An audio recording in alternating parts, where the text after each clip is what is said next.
Merry Christmas, everyone. It's time for our Christmas special today, which is a compilation video of every single race highlights video that we made in 2025. All 24 of them. No, the sprint races are not counted in this because this video is going to be a very long one. The longest one we have ever made by a long, long way. We've still got content coming out over the holiday season for you guys. We'll have something out on Boxing Day for you guys as well, 26th for people outside of the UK. That will be my grades video going over all my thoughts about all the drivers this season. But let's see how they actually got on. Let's have a look at all the race highlights, what I'll be using to base my opinions on when it comes to those drivers.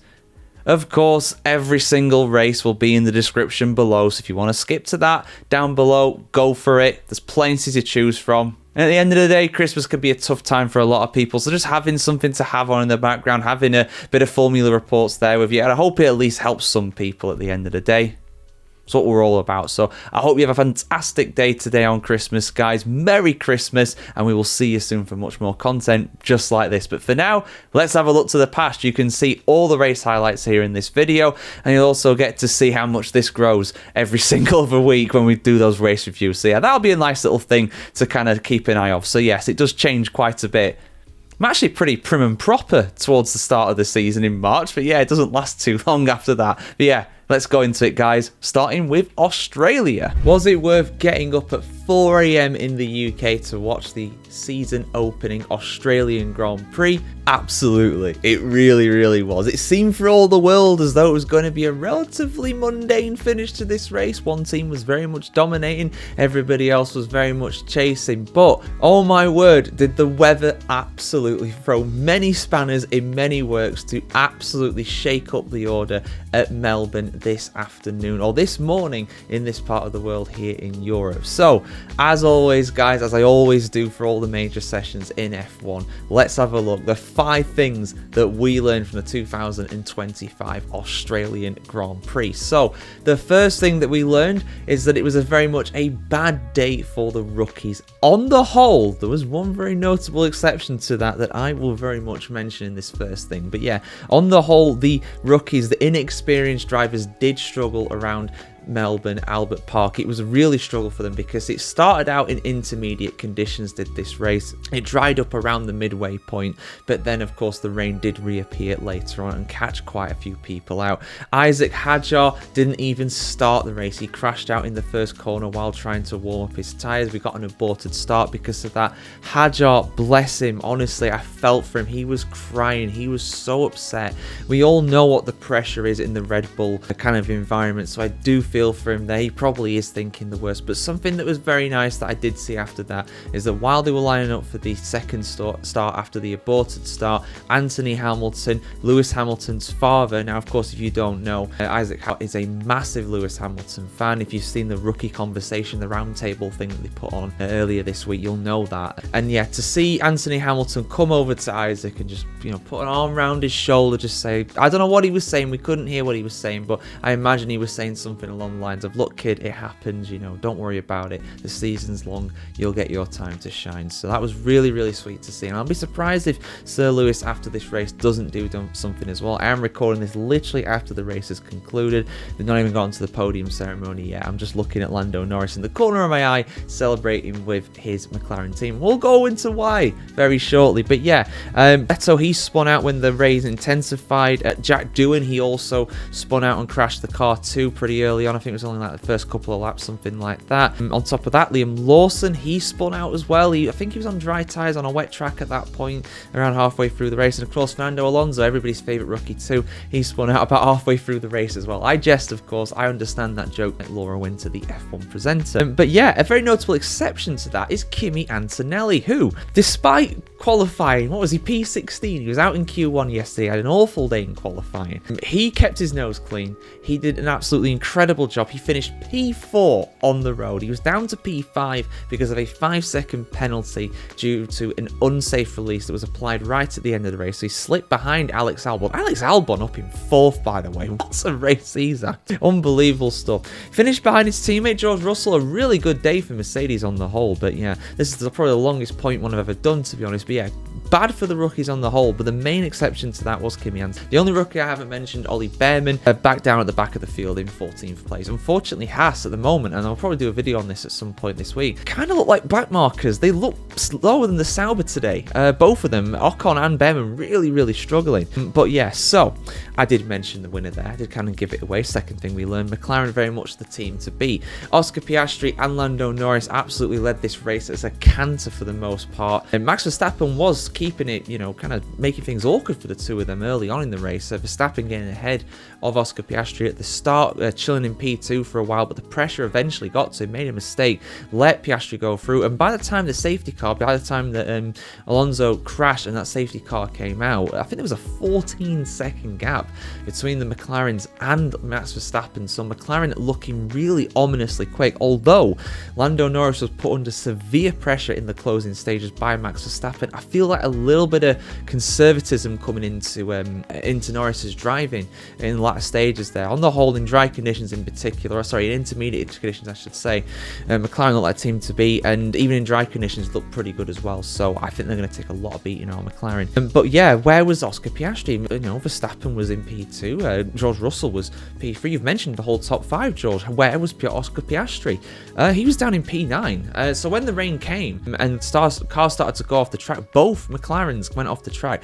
Norris actually managed to recover really well in the last sector and did maintain his lead, but Piastri, unfortunately, from P2 spun out and couldn't really recover. He did eventually get back, but it took a lap to do it. It was really horrible. It was great to hear the Aussie geeing him up and everything like that, but unfortunately, yeah, I mean, he had a good recovery in the end to get some points in P9, overtaking the likes of Pierre Gasly and Sir Lewis Hamilton, and Ferrari. We'll talk about Ferrari very quickly in a bit, but yeah, not a good day for Joe on the whole. You know, did well to recover and get some points for it at least, but on the whole, the Aussie curse in the Australian Grand Prix, it continues. No Australian driver has ever scored a top 3 in the home race in the Formula 1 era. Still, I thought this year would have finally broken that dope. No, the curse continues. But yeah, it was very much a race of two halves, like I just said a little bit ago. I mean, basically the first half was in intermediate conditions. They were thinking about going to dry tyres, but Alonso spinning and the safety car coming out did, of course, mean that, you know, everybody came in for dry tyres. But then a short, sharp shower that very much changed the order up. Drivers came in to pit for intermediates, and you know, that was very much a race of two halves because of that. It was such a thrilling race in Melbourne today, and I really honestly, even as a die-hard McLaren fan, I was thinking to myself, oh, this is going to be a bit boring, isn't it now, because McLaren are just miles clear of everybody. The crash from Alonso and then the rain shower absolutely shook things up. I mean, the order was absolute chaos. Lance Stroll in an Aston Martin that didn't look very good this weekend at all, not backmarkers by any means, but not a challenger for points, or good points anyway. He was P6. Nico Hülkenberg in P7 in the Sauber. I mean, the Ferraris as well. The Ferraris, we'll talk about the Ferraris to the final thing.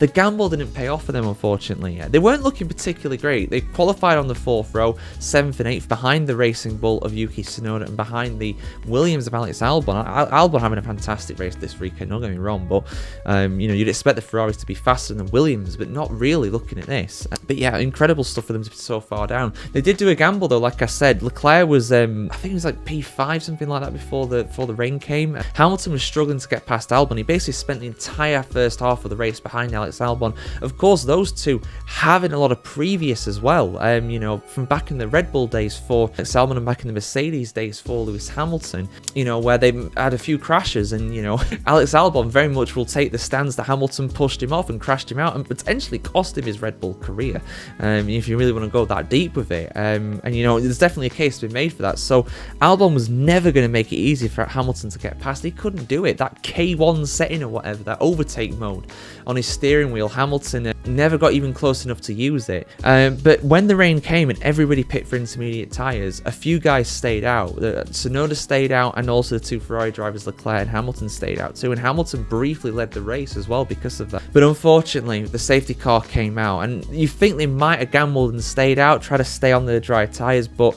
they obviously thought that it was too wet to even do that under safety car conditions, and they had to pit, and because of that, they went effectively to the back of the field, and, you know, they went behind everybody except for the Haas and Tsunoda, who also pit for the same reason too. So a gamble that didn't pay off in wet conditions for Ferrari. I understand why they did it, but you have to say it cost them today. If it wasn't for that, if they pit when everybody else pit, they probably would have ended up 4th and 5th, to be honest.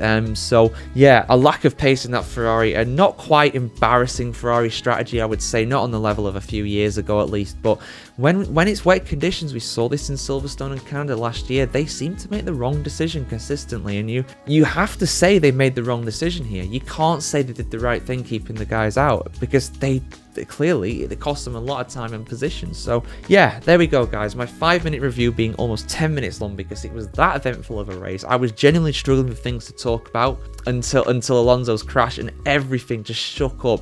Do watch the highlights of this race if you get the chance. I really do appreciate it. It absolutely 1000% was worth it at 4 AM for. Round 2 of the Formula 1 World Championship in 2025 took us to Shanghai, China, and after the sprint race yesterday, we thought we were going to get a big shock on the cards when it came to the winner today, but in the end, it was rather predictable. What were the 5 things that we learned from round 2 of the Formula 1 World Championship this year? Well, like I've alluded to, the first thing is that we are going to talk about McLaren. They are very much still the team to beat, a relatively dominant in the end 1-2 for the Papaya car. Oscar Piastri converting his first pole position in Formula 1 to a 3rd overall victory in the sport, and he very much inserts himself into the title battle alongside his teammate Lando Norris.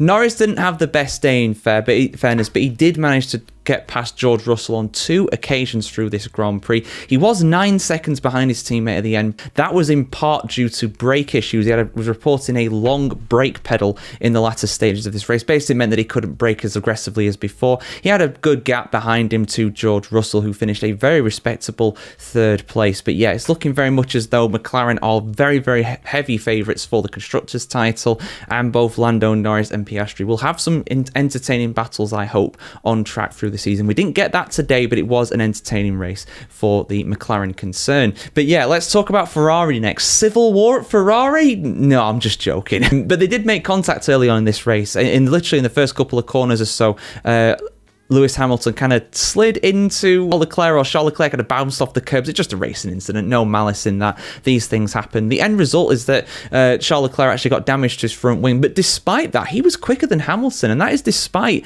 Hamilton dominating the sprint race yesterday on Saturday. But that was in part due to the fact, I think, that it was a lot cooler temperatures. I don't know if Charles Leclerc just was better on the tyres during these temperatures. We'll talk about the tyre strategy as well for some drivers, because it didn't work out for many of them during a 2-stop race. Most of the people on the grid did a 1-stop, and 2-stop was very much not the fastest, but we'll get into that very soon. But yeah, a bit disappointing for Ferrari, I'd say, overall. Leclerc was kind of where he was in the sprint race yesterday. He ended up in 5th place. He was ahead of Max Verstappen in the closing stages, but Verstappen had a bit of a late surge, and we'll talk about Verstappen a bit more. But yeah, 5th and 6th for Ferrari, a bit of a gap between the two of them during this one at times because of Hamilton doing a second stop, but Hamilton clawing it back to just over 2 seconds. So maybe in the end, that wing damage did actually really hurt Leclerc. But Leclerc, like I said, was faster during the majority of this race than Hamilton. Despite Leclerc having damaged front wing, they chose not to change it at the pit stop. So it didn't do that much damage when it came to time. But let's talk about Max Verstappen. I think he had a standout drive today. I think he did really, really well today to get P4. That Red Bull was absolutely nowhere. His teammate Liam Lawson was down in 16th by the end. So even though he is in theory a fast car and everything, he ended up in 16th. And if it wasn't for Alonso retiring, who I'll touch on a little bit, but and Tsunoda as well with his Astros. I mean, he had his front wing detonated down the straight. Really bizarre incident. If you've not seen it, he was on for a points finish potentially if it wasn't for that. But yeah, in the end, Verstappen getting P4, I think that's a really, really good result, to be honest. But yeah, in terms of pace, in terms of top running pace, Verstappen was miles off it today. And I'm not saying that's Verstappen's fault by any means. I think the car's just not suiting the track. It didn't look that great in the sprint either, to be fair, particularly on longer stints. And I said they were going to struggle today, Red Bull, and so it proved, but they did better than I thought they would in the hands of Max Verstappen at least. But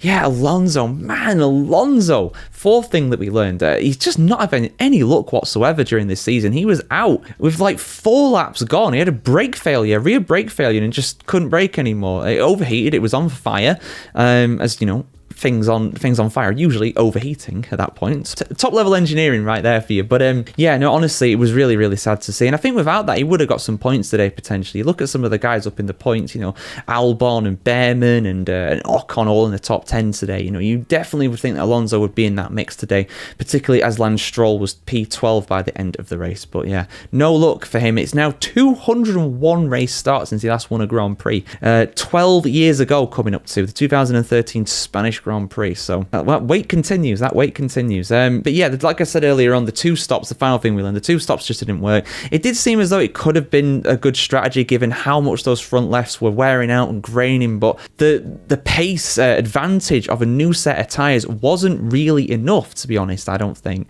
I mean, Hamilton did recover almost to behind Leclerc, but other guys who two-stopped, I mean, Tsunoda was on for good points today until he tried the two-stop and then his wing fell off, but even Hadjar, he was on for good points as well today, but the two-stop just would not work. He ended up down in 13th, I think, by the end of it. Unlucky for him. But yeah, not very good for a two-stop today. The one-stop strategy in Formula 1's still the best one, and I expect to see that in 2 weeks' time in Suzuka, Japan for round 3, and we'll bring you all the info heading up to that one as always. We'll review all the action as well, but I hope you've enjoyed this weekend, guys. Not exactly a classic this morning for the Chinese Grand Prix, but still, I think a very significant race in the championship, given the fact that Piastri won this one. So we've got 2 wins for McLaren, 1 for each of their drivers in Grand Prix so far this season. The 2025 Japanese Grand Prix was completed earlier today around Suzuka, Japan, and just after the race has concluded, I'm here as always to review it with my 5 things that we learned from review of the third round of the Formula 1 season for 2025. So let's get into it, guys. And the first thing that we got to talk about, the first thing that's going to really cause controversy in this race, is the incident between Lando Norris and Max Verstappen on the pit lane. Now, Max Verstappen, of course, got pole position incredibly with an unbelievable lap on Saturday in Japan. He kept that first position going through the first round of pit stops. This was a one-stop race for absolutely everybody. Tyre wear was not an issue here. A lot cooler, a lot wetter as well. It was quite damp at the start of the race as well in Suzuka, Japan. So no real issues with tyre wear. Everybody was able to do a very comfortable one stop in this Grand Prix.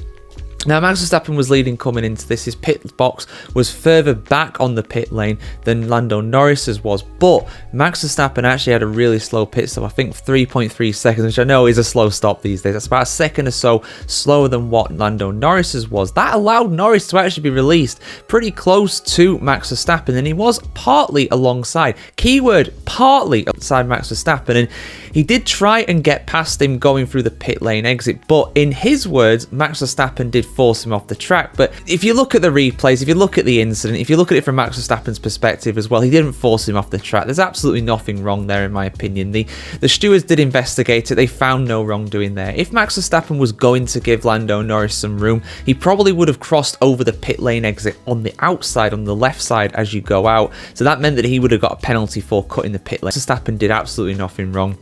It's just like going through a corner. If you're the driver that's there first, if you're leading going into that bit, you can dictate the racing line. Max Verstappen didn't do any kind of aggressive moves or anything like that. I see no issue at all with what Verstappen did. And I don't think Norris will, looking back on it either. It's just the heat of the moment at the end of the day. You know what racing drivers are like. They'll say anything down the radio to try and get the other one a penalty. But I see absolutely no problem with that. And rightfully, Max Verstappen was allowed to keep his lead. Someone who was absolutely fuming, though, was Alex Albon on the radio. I've got to talk about this because he was absolutely livid at his team's pit strategy. But he had a good day today, in truth. You know, I said that Williams were really going to struggle coming into this weekend because it's a very technical track. It's a very, it's a track that traditionally doesn't really suit them unless you go way back to the glory days of Williams back in the early 2000s. They're not really had a good result here in a long, long time. But Alex Albon managed to get 9th place despite all his complaints today. Again, the only Williams in the points. They did a fantastic job today, in my opinion. But yeah, very much angry at his race engineer, being like, why did you pick me then? What's going on? You don't make any sense. What are you playing at, man? But, you know, the results speak for themselves, and that is 2 points for Williams today. 2 very big points indeed. Let's talk about Kimi Antonelli today because he broke a record. He became the youngest driver in the history of Formula 1 to lead a Grand Prix. Sadly for him, he won't break the record for the youngest ever race winner. I believe the time that we get our next race in Bahrain next weekend, he will be older than what Max Verstappen was when he won his first race at the 2016 Spanish Grand Prix. But he does break a record, like I said. He did become the youngest ever driver to lead a race, and he led it for quite some time, in fairness. He ran so long on the mediums. I think he ran nearly 40 laps or something ridiculous like that on them, which just didn't seem possible really. But hey, he did it and he kept it. His pace was incredibly consistent. He did a good job to keep behind Sir Lewis Hamilton behind him as well, who was running the alternate strategy, going from hard to medium rather than medium to hard. So fair play to Antonelli. Really good race for him today. Solid day for Mercedes in true 5th and 6th. Nothing too spectacular, but you got to remember, this kid's 18. This is his 3rd Grand Prix and he's not that far behind George Russell. So if I had a hat, I would very much take it off to you, sir. Very well done indeed. But yeah, well done to Red Bull as well. They do seem as though they are back, at least in the hands of Max Verstappen anyway. He won, I want to say, relatively comfortably. The gap was not that big by the end, only about 1.5 seconds or so, but there were no point during that race where Norris actually looked like he was going to overtake Max Verstappen. The only point where he looked like he was going to get close to him, or did get close to him, I should say, was the pit lane exit at the first stop, where he actually went onto the grass, of course, but we already covered what happened there. Incredible, really. Max Verstappen breaks a few records of his own. He becomes the first driver to be the first driver to win the Japanese Grand Prix 4 times in a row. He matches Sebastian Vettel's overall tally. I believe Red Bull now have the most wins out of any constructor at Suzuka. I don't think it's for the Japanese Grand Prix. I think just Suzuka, because McLaren, of course, did win at least one at Fuji back in the day as well. So incredible stuff for them, really. He did a fantastic job. He really just controlled the pace, controlled the race, got into turn 1 in the lead, and that was it. That was it. I don't think you could say that he held up the McLarens, that he was slower than the McLarens, and even if he was, you know, he still did an incredible job to keep him behind. But I think he did a fantastic job today. I really did, and that does very much throw the cat amongst the pigeons. He is not that far behind Lando Norris in the championship standings at all. I think he was only 2nd before today's race as well. So a strong day for McLaren, 2-3. You know, that's really helping their Constructors' Championship, but they'll be worried. Lando Norris is going to be worried right now, because going into Bahrain, you know, Red Bull and Max Verstappen, they've managed to win. Obviously, in the hands of Yuki Tsunoda, not quite as good, of course. I think he ended up P12 in the end, no points for him. But, you know, that's the final thing I want to talk about. The final thing. I mean, I built up Japan. I love Suzuka. I think it's a fantastic racetrack. It's one of my favourite on the calendar, but my God, was this race dull. About half an hour into the race, and you guys know how much I love Formula 1. This kicked off at 6 a.m. today in the morning in the UK. You know, I got up nice and early for it, 5 minutes before the race was scheduled to start. And, you know, I would say about half an hour into the race, I was like, I really should just got an extra hour here. You know, I wouldn't have missed anything. I still could have recapped it for you. I could have just looked what happened, you know. But, you know, that's the dedication I've got for you here, guys, on the Formula Reports. But at the end of the day, it was not a good one. You know, there were no safety cars, no virtual safety cars, no retirements. Not really major incidents. I mean, aside from Norris and Verstappen in the pit lane, I mean, was it Gasly who hit Ocon's front wing? Not Ocon, Behrman's front wing. Didn't even need to pit to repair it. Wasn't even that much damage. It was just a little tap at the Casio triangle, the chicane there. So honestly, this was bad. It was bad. I mean, the main thing is for me though as well, we didn't have any grass fires. The rain came overnight. That wasn't a problem again, which is good, because we would have seen a red flag every 10 laps, which would have been beyond farcical even for Formula 1 standards. But yeah, this was not a classic. This really was not a classic at all. The field spread was tiny as well. I believe we only had one car lapped, and that was Lance Stroll, who ran the softs at first, and he might have been one of the few guys to do a 2-stop because of that. But yeah, watch the highlights. Don't watch the full race replay. You can get enough from the 7 minutes or 8 minutes or whatever highlights they're going to put online, because this was not a classic. But let's hope for better action in Bahrain next week. For a change, this isn't coming out straight away after the race. Bit of a delay on this one because of other commitments, but I already explained that in some previous videos. But the important thing is that I'm here now to review all the action from the 2025 Bahrain Grand Prix and go over the 5 main talking points, the 5 highlights, the 5 things that we learned from the 2025 Bahrain Grand Prix. Now, the first thing is that Oscar Piastri is absolutely on fire at the moment, claiming a commanding pole position on Saturday and converting it into a very important win on Sunday. He needed to make up ground to Lando Norris, particularly with Lando Norris starting further down the grid. More on him very soon, but that catapults Oscar Piastri to just 3 3 points behind his McLaren teammate in the Drivers' Championship. Now, he won by around 15 seconds in the end, did Piastri. That did kind of flatter him. He was on much better tyres than George Russell, who ended up finishing in second place. Again, more on him very soon as well.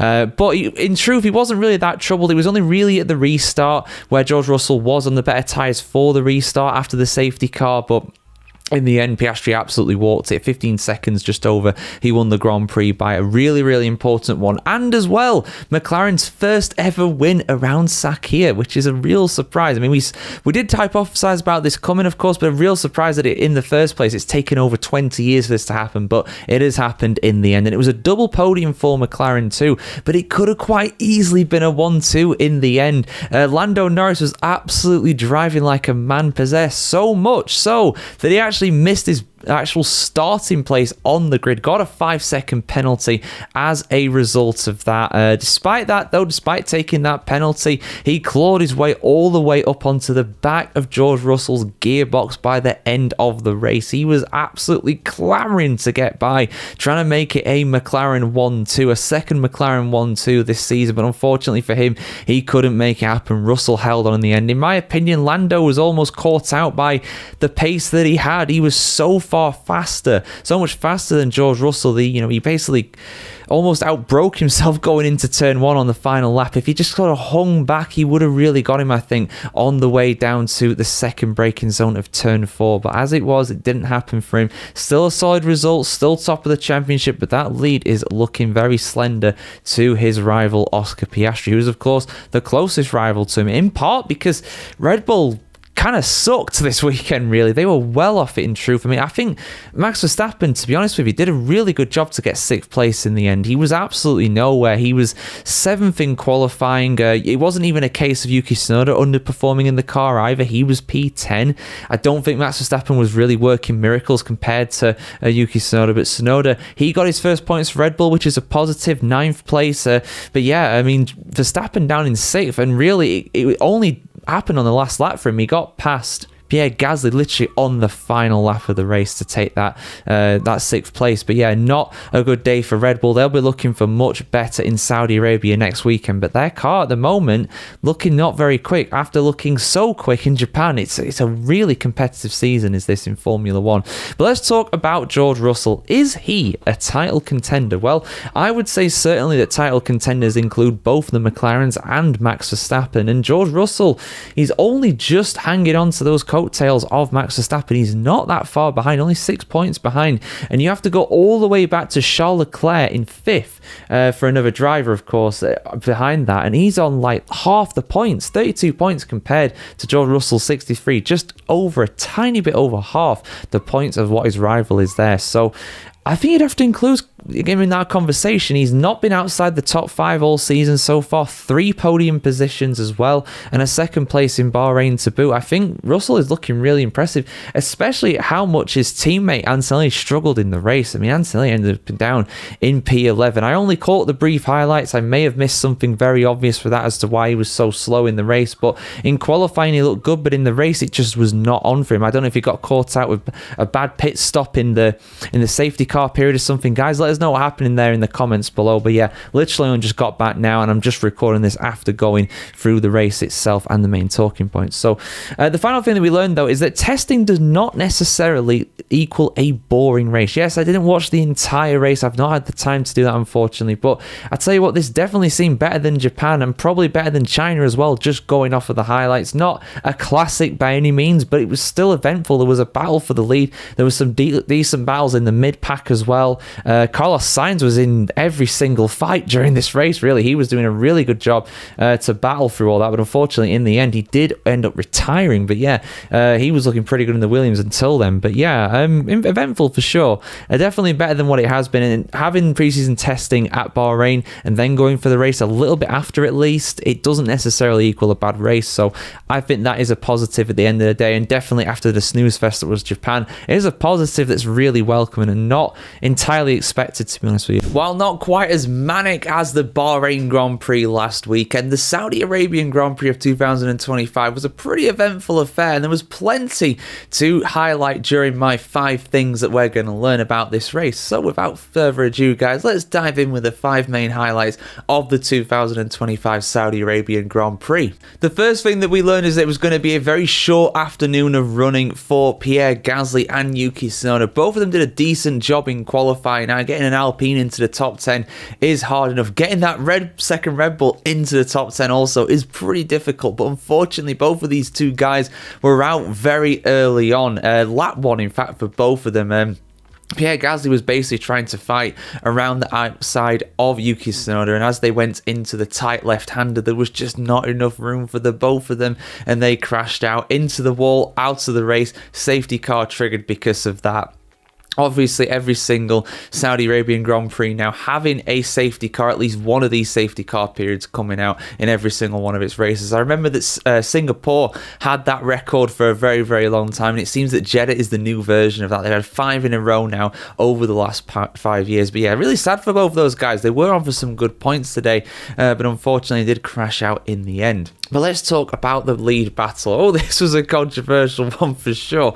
Oscar Piastri against Max Verstappen. Now, of course, Max Verstappen had an incredible qualifying. Putting that Red Bull on pole position was something I never ever saw coming in a month of Sundays, but he managed to do it. Piastri, though, was alongside him on the front row of the grid, and both of these two guys went into the first braking zone, the first corner, pretty much neck and neck. I'd say Piastri was probably marginally ahead, and that was probably what swayed the stewards' decision. While they were under safety car, unfortunately, Max Verstappen was slapped with a 5-second penalty for leaving the track and gaining an advantage. When those two were obviously battling, Max Verstappen took to the runoff area and went across there. Now, unfortunately, he does have previous when it comes to this. He did do this quite a bit when he battled against Hamilton back in the day, and he basically, instead of getting a penalty at that point, he chose to give up the position. Of course, very controversial incident because Hamilton slammed into the back of him. Let's not open that can of worms here, but he has been done for this before, Max Verstappen, so he probably should have seen it coming. Although when it got, I did not watch the race live. I've only caught the highlights after the fact. It's been a very busy Easter for me, hence why this review is slightly later than normal. Of course, normally I do it of the night. This is actually the day after, unfortunately for you guys, but hey, I'm here bright and early on Monday morning still to do this review for you. But anyway, by the by, on the highlights, it made it look as though he got a penalty pretty much as soon as the safety car period ended. So unlike with Hamilton 4 years ago, Max Verstappen didn't have the option of just giving up the place unless he did it straight away as soon as he did it. That was the only chance that he had, and I understand why they didn't, because at the end of the day, it was not that shut and dry. It was not that clear, really, to me. I mean, I would say that he probably should have given the position up. I mean, you're probably going to say British bias, McLaren bias here. Fair enough, say what you're going to say, but I can see why they didn't give it up. But I also think, looking at it, given previous incidents, it's not a surprise he was given a penalty for that. But I also think he should have been given the chance just to give it up rather than a 5-second penalty. It didn't seem like he had that option to do that just because of the safety car period. And then as soon as it restarted, 5-second penalty for Max Verstappen. That's what it seemed like anyway. Whether it was different on a live broadcast, I don't know. I'm just going off what I've seen. So, yeah, unfortunately, that did cost Max Verstappen the race win. When he went into his pit stop, he did have to do a 5-second penalty. You could argue if it wasn't for that, he probably would have won today. I think Piastri probably had the measure of him, to be honest, today. It was pretty close between the two of them throughout this run into this race, but on the other side of things, you could say that Piastri was probably pacing himself, knowing that Verstappen would have had a 5-second longer pit stop than him.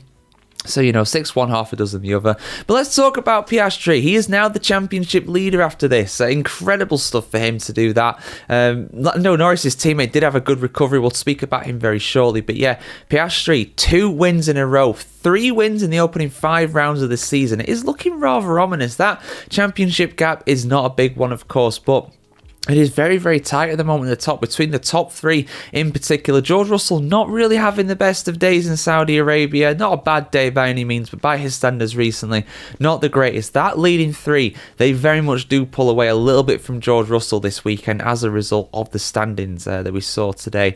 But yeah, really impressive from Piastri. Again, just keeping his head cool, even with everything going on around him, he did what he had to do to win the race, and win the race he did very much in style.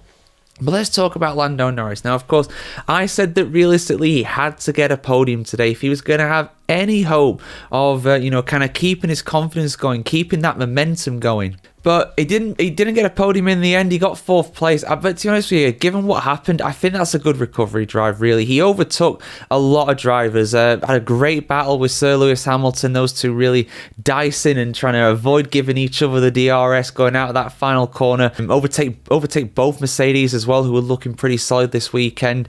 I think, honestly, it's a good result from him. He was almost on the back of Charles Leclerc at the end of the race for a podium position as well. Shout out to Charles Leclerc getting a podium in that Ferrari again. That's a big surprise.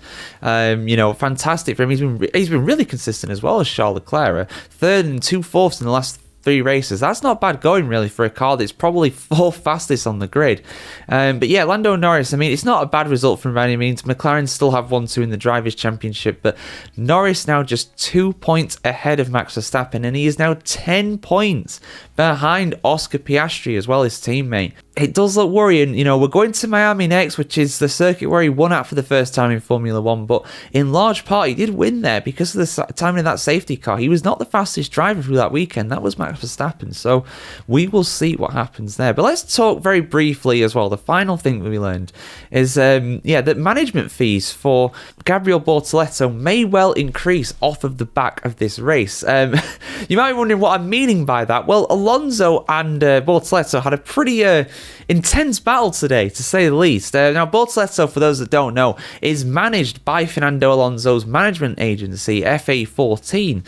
And Bortoleto, I have to assume that he didn't see Alonso on the outside, just almost took him into the wall going into turn 1.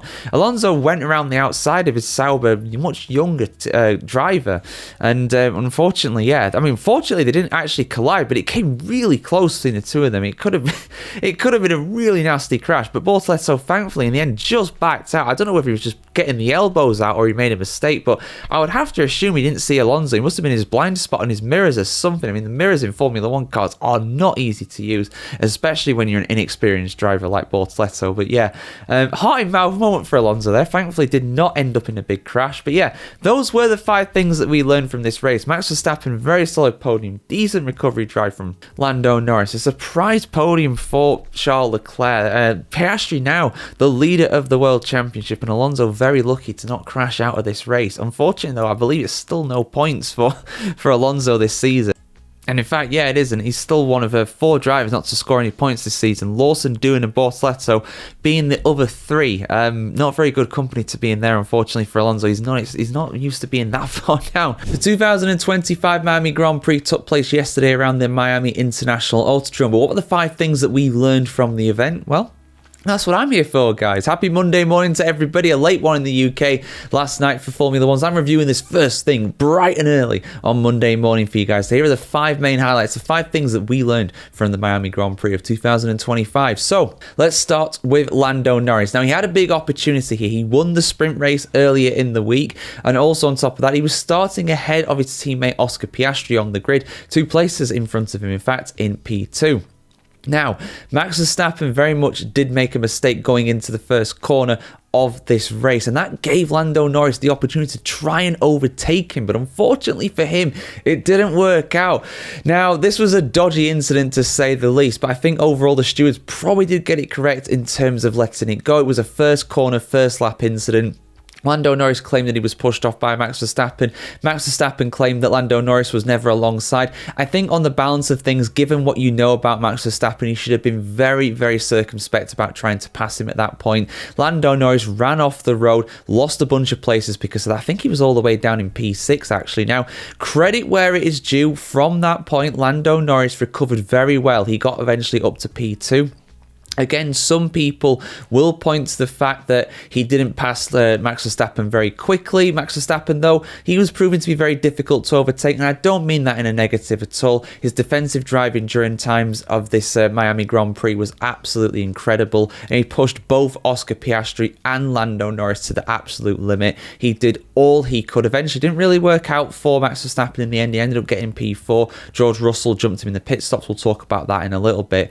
But yeah, a key couple of errors really for Lando Norris. I'd say a key error in the first corner of the first lap. I wouldn't say him trying to overtake Max Verstappen was really a bad driving or whatever. It's just trying to overtake Max Verstappen is very difficult. He was fighting for all it was worth at the end of the day, which he absolutely has a right to do.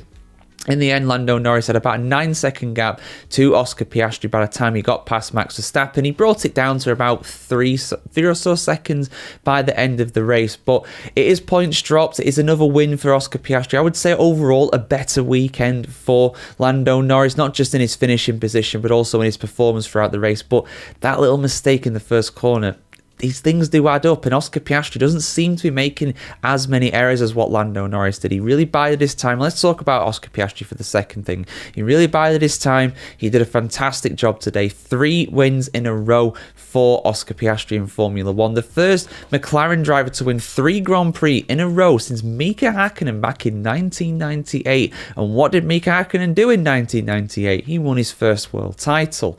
Now, I said at the start of the season that Piastri was going to be a threat for the championship. People doubted me. People said he's not quite ready yet. But I thought, there's a chance he could very much do this, and he's really showing his quality. 3 wins in a row, 4 victories out of the first 6 rounds. If that was Max Verstappen doing that, if that was Sir Lewis Hamilton doing that, if that was Fernando Alonso doing that back in the day, Michael Schumacher, name your champion here, basically, you would say he's a shoo-in for the World Championship. Now, of course, Oscar Piastri has a long way to go. We're only a quarter of the way through the season. We've got 18 rounds still remaining out of 24, but it's looking really good for Oscar Piastri. That lead in the championship, it's not huge, but the fact he's got this momentum going, 3 wins in a row, it's like, how is anyone going to beat him? We might find the answer out to that question in around 2 weeks' time at the Emilia-Romagna Grand Prix for round 7, but right now Piastri is doing an excellent job, and he's going to take some stopping. He really, really will.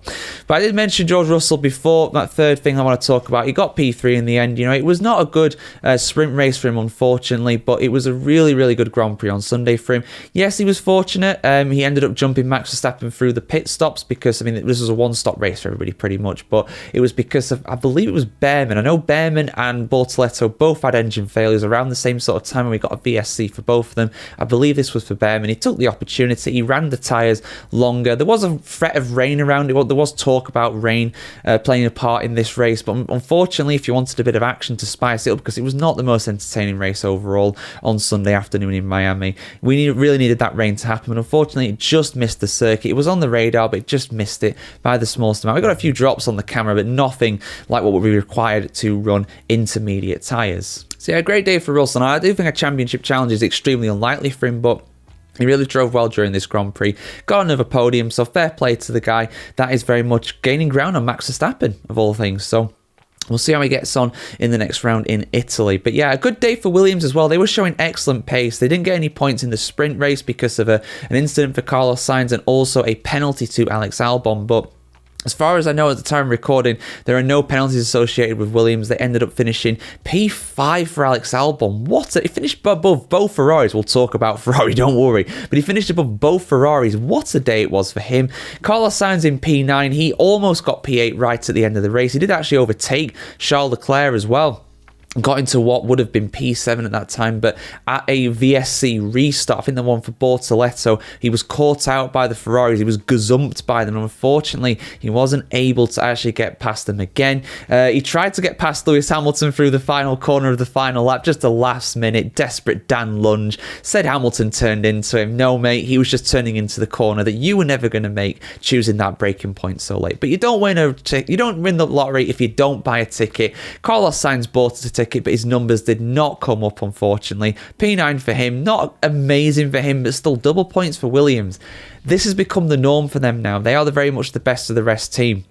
The only manufacturer outside of those top 4 to score any points during the Grand Prix today, so fair play to them. But God, Ferrari. Let's talk about Ferrari briefly. I will do an in-depth video going over Ferrari and their mishandling of team orders. It was not, we were praising Ferrari. I was praising Ferrari anyway for their strategy yesterday in the sprint with Sir Lewis Hamilton. That pit stop strategy they did, changing to the dry tyres early, got him a podium finish in the sprint, but Oh, it was a messy one today. P7 for Leclerc, P8 for Hamilton. Hamilton was team ordered out of the way. You know, Lewis, Charles is faster than you, but he didn't really seem to get the message right away. You know, Hamilton was on older tyres. He was not quite as quick as Leclerc. They were trying to get Kimi Antonelli, who was in P6. Hamilton took a while to actually let Charles Leclerc go, and that didn't really give Leclerc the opportunity to try and challenge Antonelli ahead. Maybe he would have got past him if he was quicker about it. We'll never know. But yeah, not too positive overall for Ferrari. Not a good day for them. Very much looking safe in P4 in the constructors. You know, Mercedes doing a lot better than them. They got a podium and a sprint pole this weekend. It was a good weekend for Merc overall. And yeah, forget about trying to catch McLaren or Red Bull at this rate. It's not on. So Ferrari still have a lot of improvements needed, and they'll head to their home race, their true home race, the Emilia-Romagna Grand Prix around Imola next time out. And if they're not performing well, the Tifosi, they ain't going to be happy about that. They will let their feelings be known, so we'll see what happens with that one, guys. The 2025 Emilia-Romagna Grand Prix was concluded today around the Imola circuit in Italy. So let's dive in, guys. Let's have a look at the 5 things that we learned, the 5 main highlights from this weekend's Formula 1 race. And we can't start anywhere other than talking about Max Verstappen. What a race from the Flying Dutchman. You know, it was looking as though McLaren would be absolutely clear in both the Drivers' and the Constructors' Championship. But Verstappen, again, maybe those upgrades are really working for Red Bull around Imola. I don't know, but somehow Verstappen has taken a 30-second deficit into what almost could have been a 30-second advantage had, of course, that late safety car not come out. He was absolutely miles clear in this one.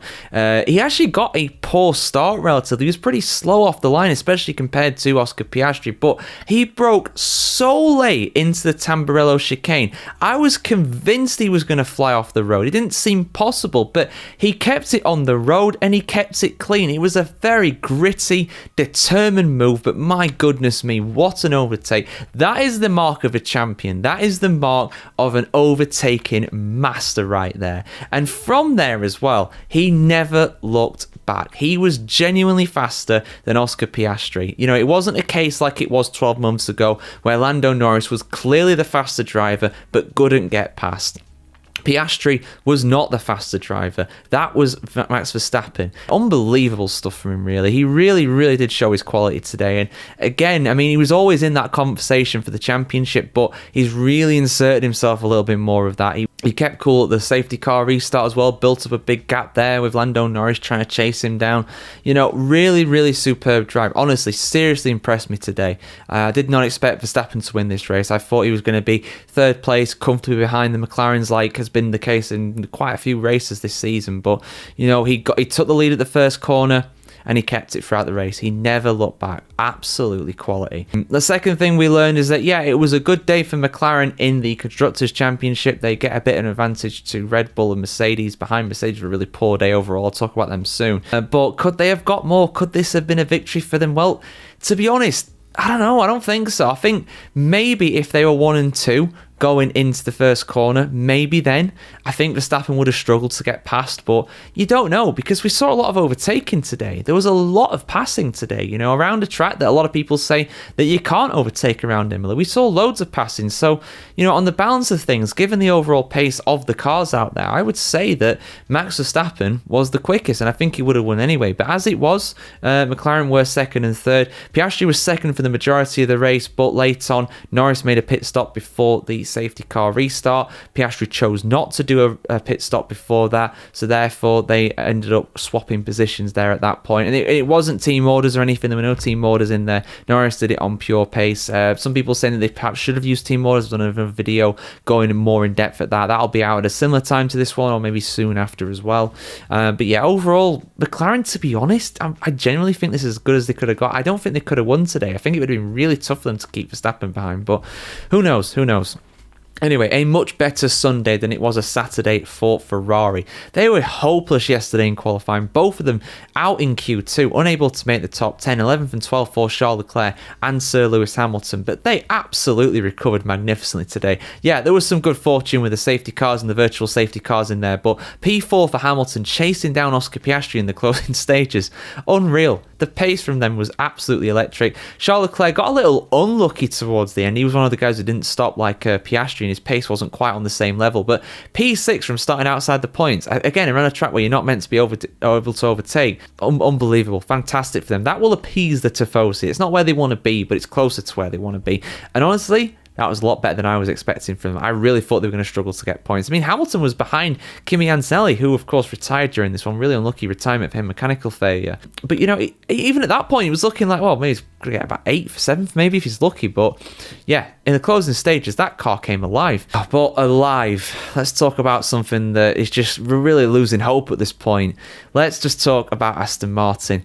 I mean, I don't want to call the car a dead horse, but it's dying, it's sick, it's not very well. Oh, my goodness me. So, for those that didn't see qualifying, Fernando Alonso was in 5th, an incredible effort by him. Somehow, the medium tyres were better over one lap than the softs, but then in the race, the mediums were actually pretty useless for a lot of drivers. A lot of them had to give them up pretty early. But yeah, Fernando Alonso, Aston Martin, I just don't think knew how to do the strategy today. They just couldn't make it work. For whatever reason, they were looking pretty good about halfway through the race, but after the virtual safety car restart, it was very much Fernando over at that point. Outside the points, absolutely painful. 7 rounds in, no points for him. Lance Stroll, he was in the points. He was looking pretty good for points today, but he finished outside them as well. So a pointless day in every sense of the word for Aston Martin. And the last thing I want to talk about, George Russell. Oh, a bad day for him at the office today. Not his fault, though. Apparently, he had some sort of problem on the rear of the car.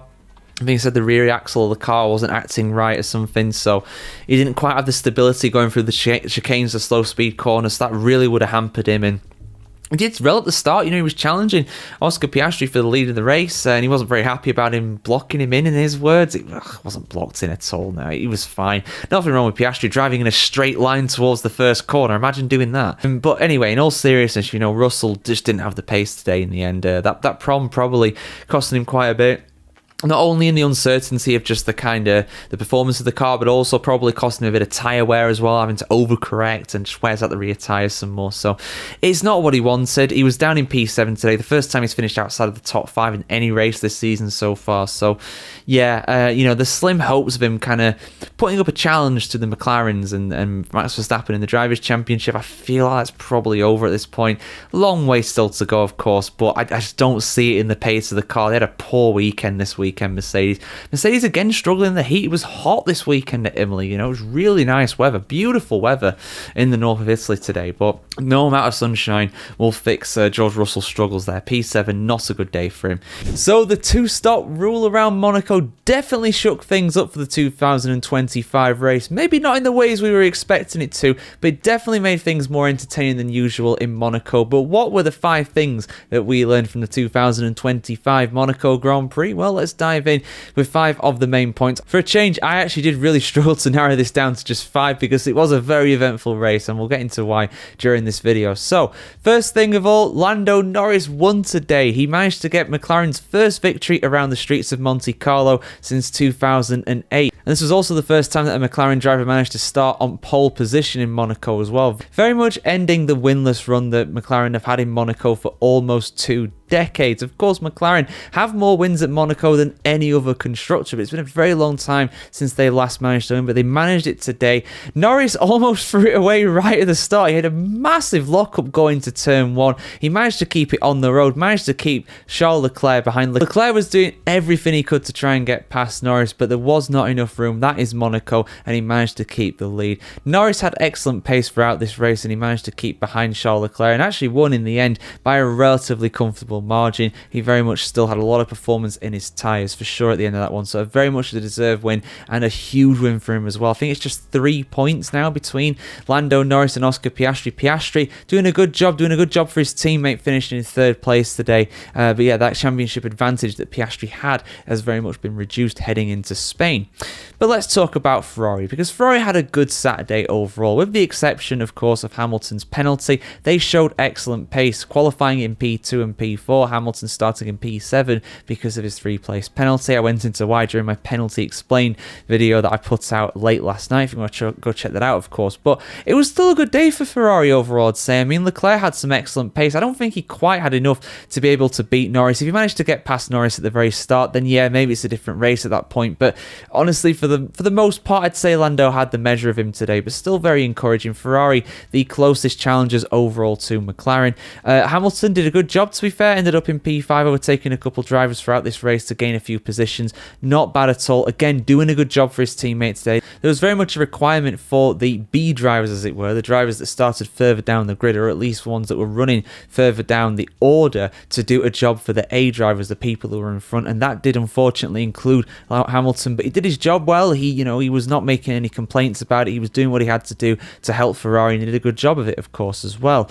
Max Verstappen, he ended up in P4 today. He did lead in the latter stages, but he still had one of his 2 pit stops to do. He was hoping for a late red flag or a late safety car or something like that. It didn't come through, unfortunately, though, and he ended up in 4th place. He finished where he started effectively with that, so, not a bad day for him, but he does lose ground on both of the McLarens, and I think that Oscar Piastri is now more than a race win ahead of Verstappen. Still really, really early days in the championship, still a long way to go, but that is a positive that he's got a bit of a buffer there, as has Lando Norris as well. Norris has pretty much got a race win over Verstappen now as things stand. But let's talk about the best of the rest. Let's talk about the drivers further down the order. They did a fantastic job today. Isaac Hadjar and Esteban Ocon both fall into that category, and Liam Lawson does as well, in my opinion, too. Fantastic job from all 3 of them today. In particular, honestly, for Lawson as well, out of these 3, you could argue, because he kept the whole order behind him. He kept the whole field so far behind him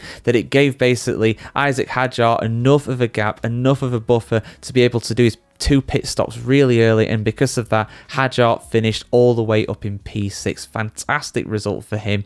Ocon as well. You could argue that he got a bit lucky there with the fact that Lawson was behind him and holding the pack up, otherwise it would have been a very different race for him, but still, P7, credit where it's due. That is an excellent result for Haas. RB hitting it out of the park with a strategy today. Lawson in P8, I believe, with his first points of the season as well, so very well done to the Kiwi. Very much deserved, very overdue at this point, really, to be honest with you. He's made some mistakes here and there, but today he was absolutely faultless and did a fantastic job for his team. But someone who did not do a good job today, Pierre Gasly. Oh, Pierre Gasly. He had an absolute nightmare today. He had a very short race. He was the only driver to not finish today.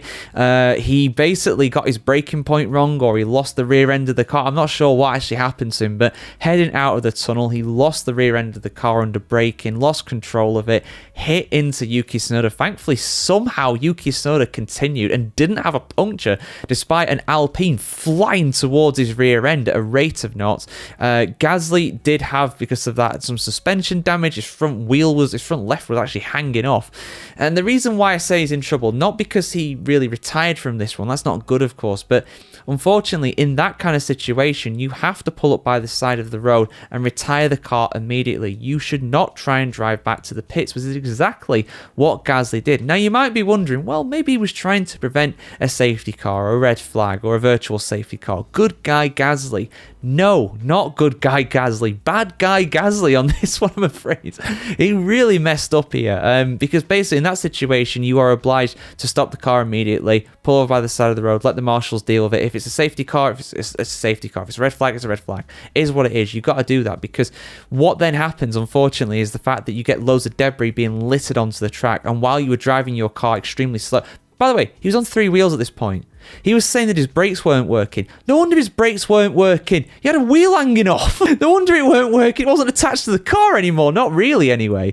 He managed to get it into the pits, but it was quite dangerous as well, because when he got to the pits, surprise, surprise, he couldn't stop. Almost like he had no brakes or something. Who would have guessed? But yeah, unfortunately, because of that, Gasly, I think, is probably... I'm not sure what the precedent is for this. I've not really known someone to do this so badly, because he did, of course, litter the track with debris. I think they did actually call a safety car, have some double yellows at some point anyway because of that. But yeah, Gasly's in big trouble with that, in my opinion. I think he's going to get a very big... He's either going to get a fine, a penalty, or something. There's going to be something handed out to both him and the team failing to stop their driver, and also for Gasly for failing to stop immediately, failing to follow the race director's directions or notes or whatever the actual technical term is in Formula 1. So yeah, he's going to be in big trouble for that, unfortunately. But yeah, the only retirement, surprisingly. Absolutely crazy race. It was definitely more eventful than last year's. The two-stop rule, did it work? Did it not? That's something we haven't learned. That's something I need a bit more time to kind of digest, really. I'm going to talk with my good friend Owain Medford on the Grid Talk podcast very shortly. And yeah, I'm going to get his thoughts on that, because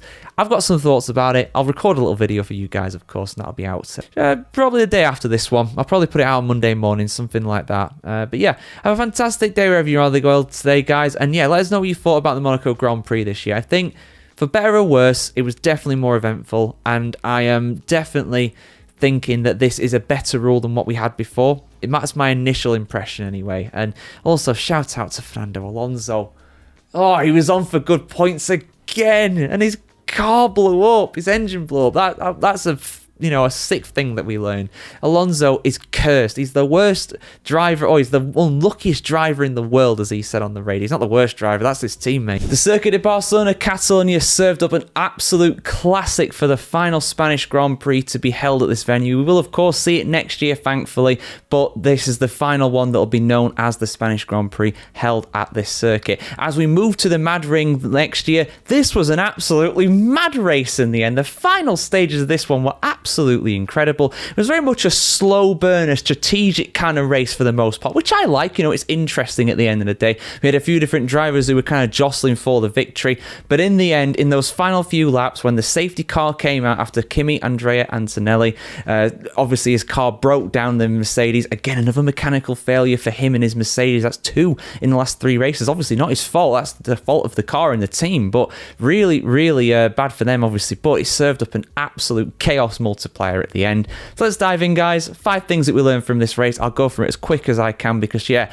controversial. One thing very controversial, which I will touch on at the end of this video. But first of all, McLaren 1-2. McLaren were absolutely dominant in this one. There were times when it looked as though perhaps Charles Leclerc, perhaps Max Verstappen on a slightly different tyre strategy could have changed things up, could have challenged for the victory. But in the end, Norris and Piastri were absolutely clear in this one. Verstappen did get ahead of Lando Norris off of the line. He got up into P2 ahead of the second Papaya car, but eventually Norris didn't even need to use the undercut to try and get past. And Verstappen was on a different tyre strategy anyway, so, he would have got past him anyway. He was doing one more stop, was Max Verstappen, than his competitors. So, yeah, absolutely dominant for McLaren. Piastri never looked challenging this one. 5 victories this season already.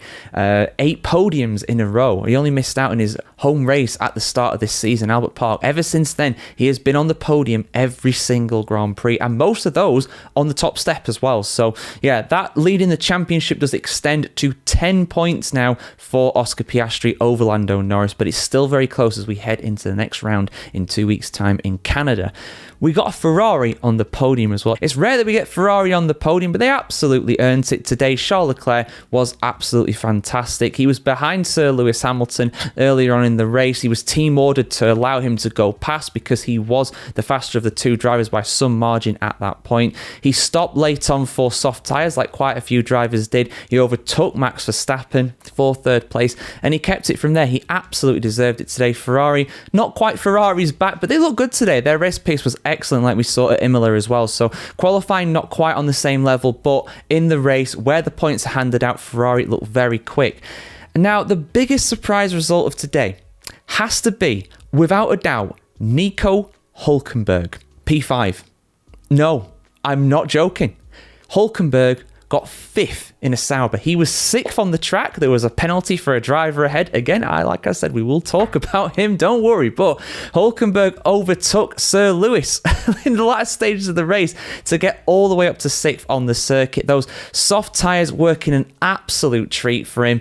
Incredible. Just like in Australia, he capitalised on the chaos around him. He didn't need wet weather to do it this time. He did it just on pure pace. To be fair, the Saubers looked very good this weekend, but Hülkenberg was out in Q1. He was not looking particularly quick in qualifying. His teammate Gabriel Bortoleto looked as though he might get some points, as he actually started in 12th position, but he actually ended up in 12th position by the end, which is one of the very few drivers to finish where they started today. But yeah, Hulk on an absolute rampage, and unless I'm mistaken, I think that might mean that Sauber are off the bottom of the Constructors' Championship. I will have to check that at a later date, but that could well send Alpine to 10th and last. Oh my god, honestly, Alpine, they just can't get any worse, can they? But they are doing a very good job of trying it. And it was points as well for Aston Martin. Aston Martin only had one of their drivers in the race today. Lance Stroll, of course, had to withdraw due to wrist injuries, as I covered in another video as well. Hopefully he'll be back in a couple of weeks' time for his home race in Canada. But at their other driver's home race, Fernando Alonso, he's done it. Points. P9. Finally. It's taken so long. He was 10th on the track. Again, moved up because of a penalty for a guy ahead of him. We'll talk about him in the last thing we learned. But yeah, Alonso, he did not have it easy today. He made some mistakes. He actually made a bit of a rookie error, to be honest. He went wide at turn 5, whatever it is, the left-hander at the start of the second sector, whichever corner number it is. I do believe it's turn 5. Could be wrong, though. But yeah, no, fantastic job for him to get that in the end. They really, really needed that Aston Martin. They need that in their battle with the likes of Sauber, the likes of Alpine, the likes of Haas as well. You know, it's very tight at the bottom of the constructors right now, and that very much seems like it's in a state of flux. But he's finally done it. He's off the bottom. It's not going to be his worst season ever. It's official. But let's talk about the final thing. There was a late race penalty for who? Max Verstappen. So Verstappen was the closest challenger to the McLarens through the majority of the race. The late safety car meant that everybody had to pit pretty much. Even McLaren, even though they double stacked, did come into the pits. Now, most drivers, because there wasn't many laps left, went for the soft tyre. I think a few might have gone for the medium tyre as well. Just a couple of them who didn't have some fresh soft tyres. And even those that didn't have fresh softs, most of them used a set of tyres that had done a few laps in qualifying, so they were just a scrub set. Verstappen, according to his team, and he did question it on the radio, said that he only had a set of hard tyres, which, yes, is very good for a long stint, but you don't want to be using them over a quick sprint at the end of the race. They're very hard to fire up, and the potential performance in them is nowhere near the softs. I mean, we were talking about undercuts of like 2.5 seconds, according to Bernie Collins on the Sky Sports coverage today. So yeah, not ideal really at that point. Now, when the restart happened, Verstappen got an absolute tank slap and a half coming out of the final corner, trying to get the power on. There was some contact between Charles Leclerc and Max Verstappen as a result of that, and at the time of recording, as I record this immediately after the race, this is 4 p.m. UK time on the dot, I'm actually recording this, you know, that incident is under investigation. I don't really expect anything to happen with that. You know, that's just one of them things. A very fast car in the form of Charles Leclerc on some fresh soft tyres, and a relatively slow car in the form of Max Verstappen's Red Bull on the hards. However, there was controversy after that. So basically, there was George Russell who was behind the pair of them and saw an opportunity to overtake Max Verstappen, to kind of follow in the wake of Charles Leclerc. He threw it down the inside into the first corner, made contact, and had to go over the escape route. There's a little escape route basically that goes over turns 1, 2, and then you rejoin part of the way through turn 3, which George Russell did.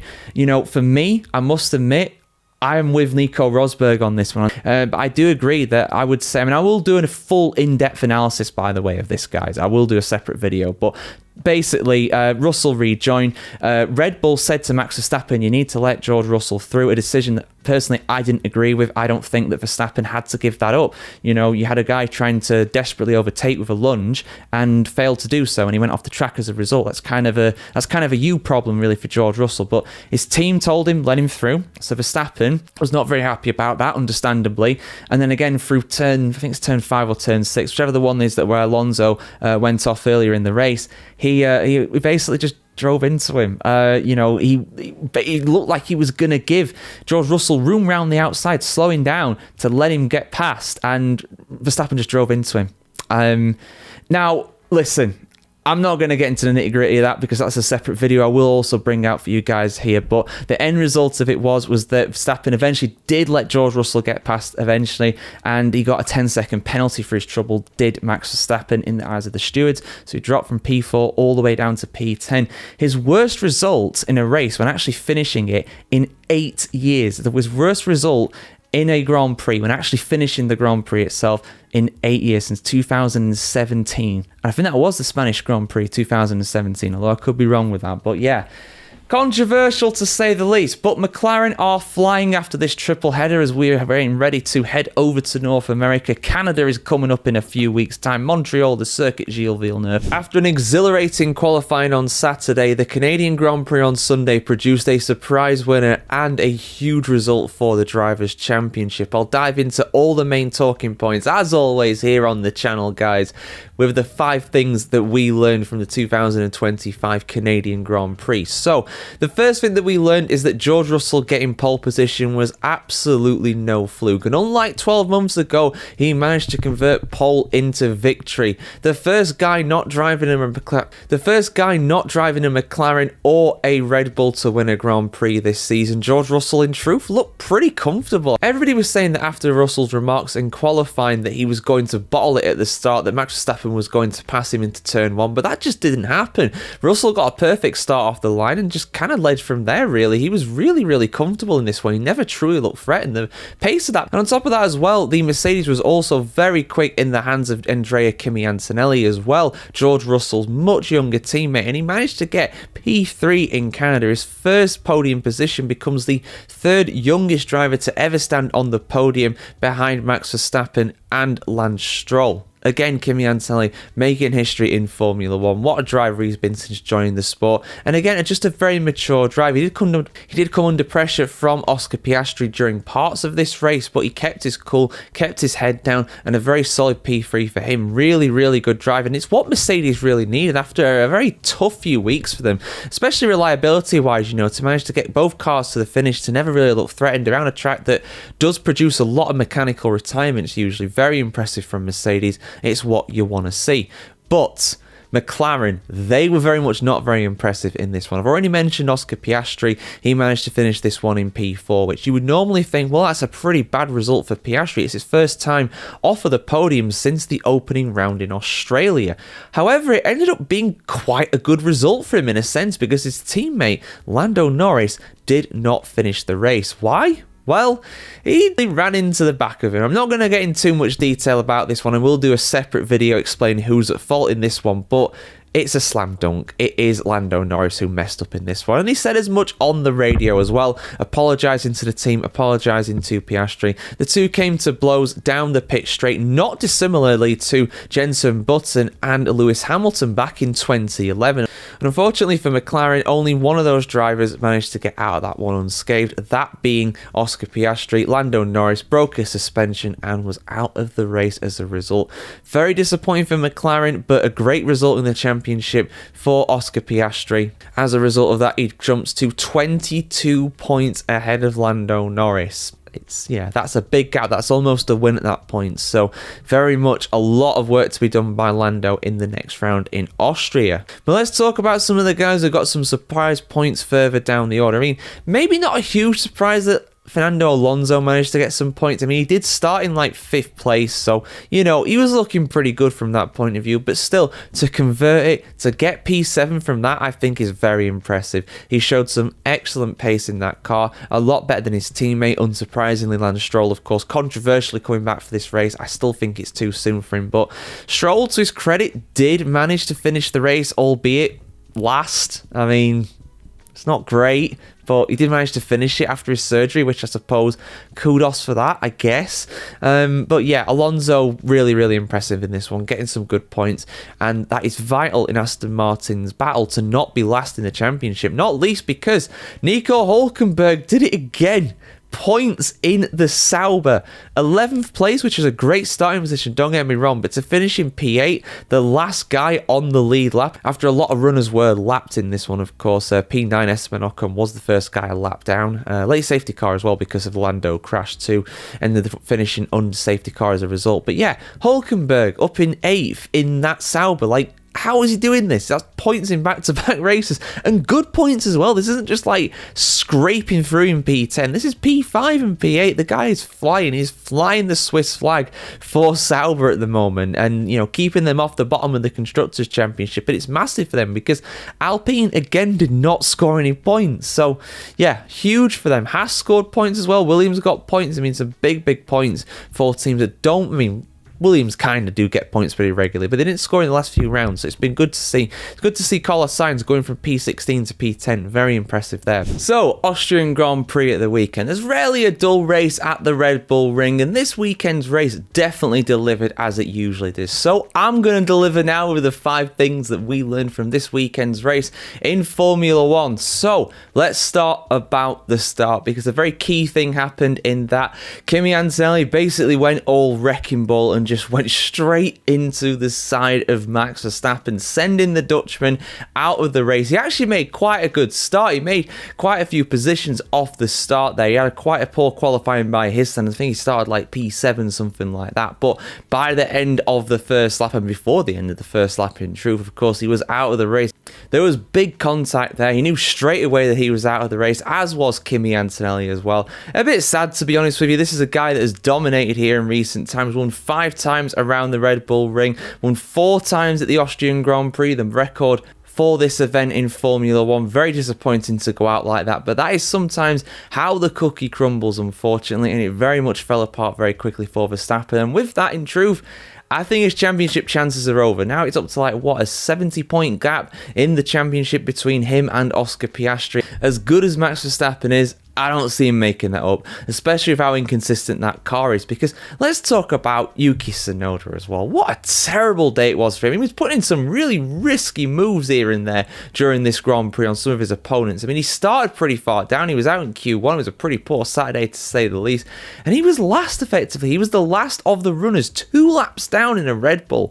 Now, I know that car is difficult to drive. I know he's probably overdriving it, but to be dead last behind the likes of Colapinto, who was having a terrible race by his own rights as well, nearly took out Oscar Piastri while being lapped.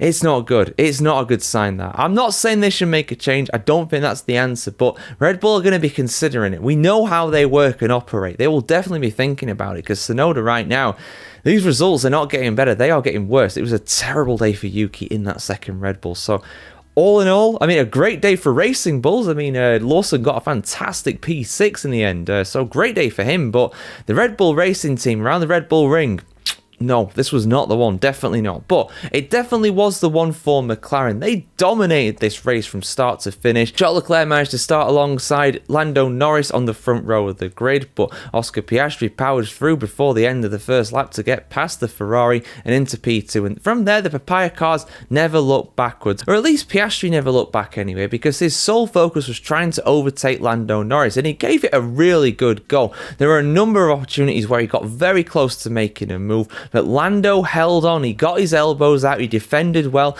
There was that one move that Piastri did that was a little bit dodgy, and they came on the radio and said, you know, don't go doing that. That was a bit borderline, a bit marginal. We'll talk about that more in depth in a separate video for you guys. But overall, a fantastic day for McLaren. 19 seconds ahead of the nearest car, which was Charles Leclerc in P3. In truth, they could have won it by 30, 40 seconds, I think. They were that much clearer of the rest of the field. They were just relatively taking it easy, probably at that point, when they knew their only competition was each other. Turn the wick down, so to speak. I know you can't turn your engine down these days, but take it relatively easy. You know how it is. But yeah, Ferrari, number 4th thing that we learned. Ferrari, are they back? Well, they look pretty good this weekend, I must say. I mean, I was a bit skeptical after qualifying because, you know, P2 and P4, are they going to be able to keep that up in the race in terms of their pace? The answer to that was firmly yes. Lewis Hamilton managed to finish where he started in P4, and Charles Leclerc managed to get a podium in P3. Second best team. With how good McLaren are this season, that is a very, very good weekend for Ferrari. Can they sustain that around Silverstone? Well, it's another high-speed circuit, so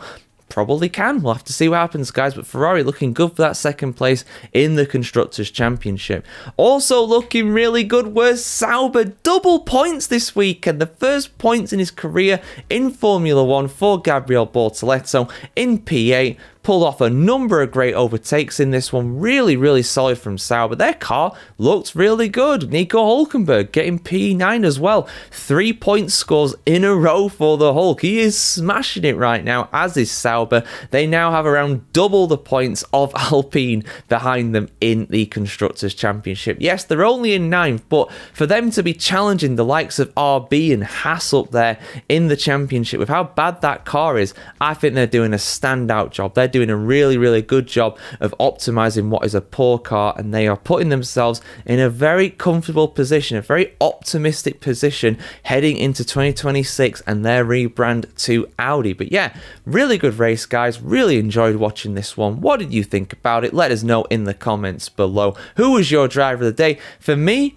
I'm going to go Lando Norris. I was tempted to go Gabriel Bortoleto, but I'll go relatively boring. I'll go for Lando Norris because with all the pressure that's been on him, all the pressure, everybody's saying he's a bottle job, he's going to mess up this championship, it's over, Piastri's got it done. He really, really proved that when the going was tough, the tough got going, and he performed. He really, really performed well. So I'm going to give it for him, because if he didn't win that race, if Piastri won that race, I feel like it would have been it. He would have been dead and buried, more than a win behind at that point. Well, more than a win behind at that point. He would have been more than a victory behind his teammate at that point. It really would have just destroyed his confidence, I think, especially going into his home race at Silverstone. But now he will be full of hope heading into his home race. I told you after qualifying that we had an incredible British Grand Prix in the offing. And what happened? An absolute instant classic. This is going to go down as one of the greatest British Grand Prix ever, without a doubt. And I'm going to get into exactly why with the 5 things that we learned from the 2025 British Grand Prix. Of course, guys,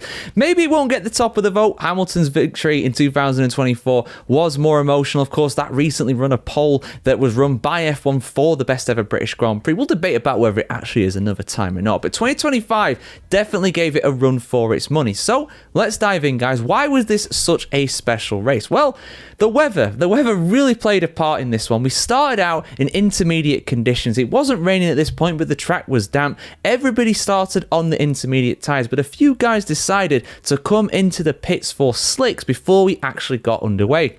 So we kind of had a two kind of class race, if anything, you know, the guys who started on the slicks and those who started on the intermediates. And in the end, on the whole, it was the guys who started on the intermediates that did better. But those who started on the slicks, they definitely had their advantages at different points during this race. But let's focus on the guys who won this race, because despite Max Verstappen starting on pole position, we'll talk about him very shortly, don't worry, it was a McLaren 1-2. Once these guys got clear of the pack, they were absolutely in a class of their own. I think they won by like 30 seconds. Over 30 seconds did Lando Norris and Oscar Piastri. And it was Lando Norris who got out to win his home race for the first time in his career. A bit of a redemption arc for him. Of course, he led in the early stages of 23. In 24, he probably would have won had his McLaren team done a better pit stop and a better pit strategy.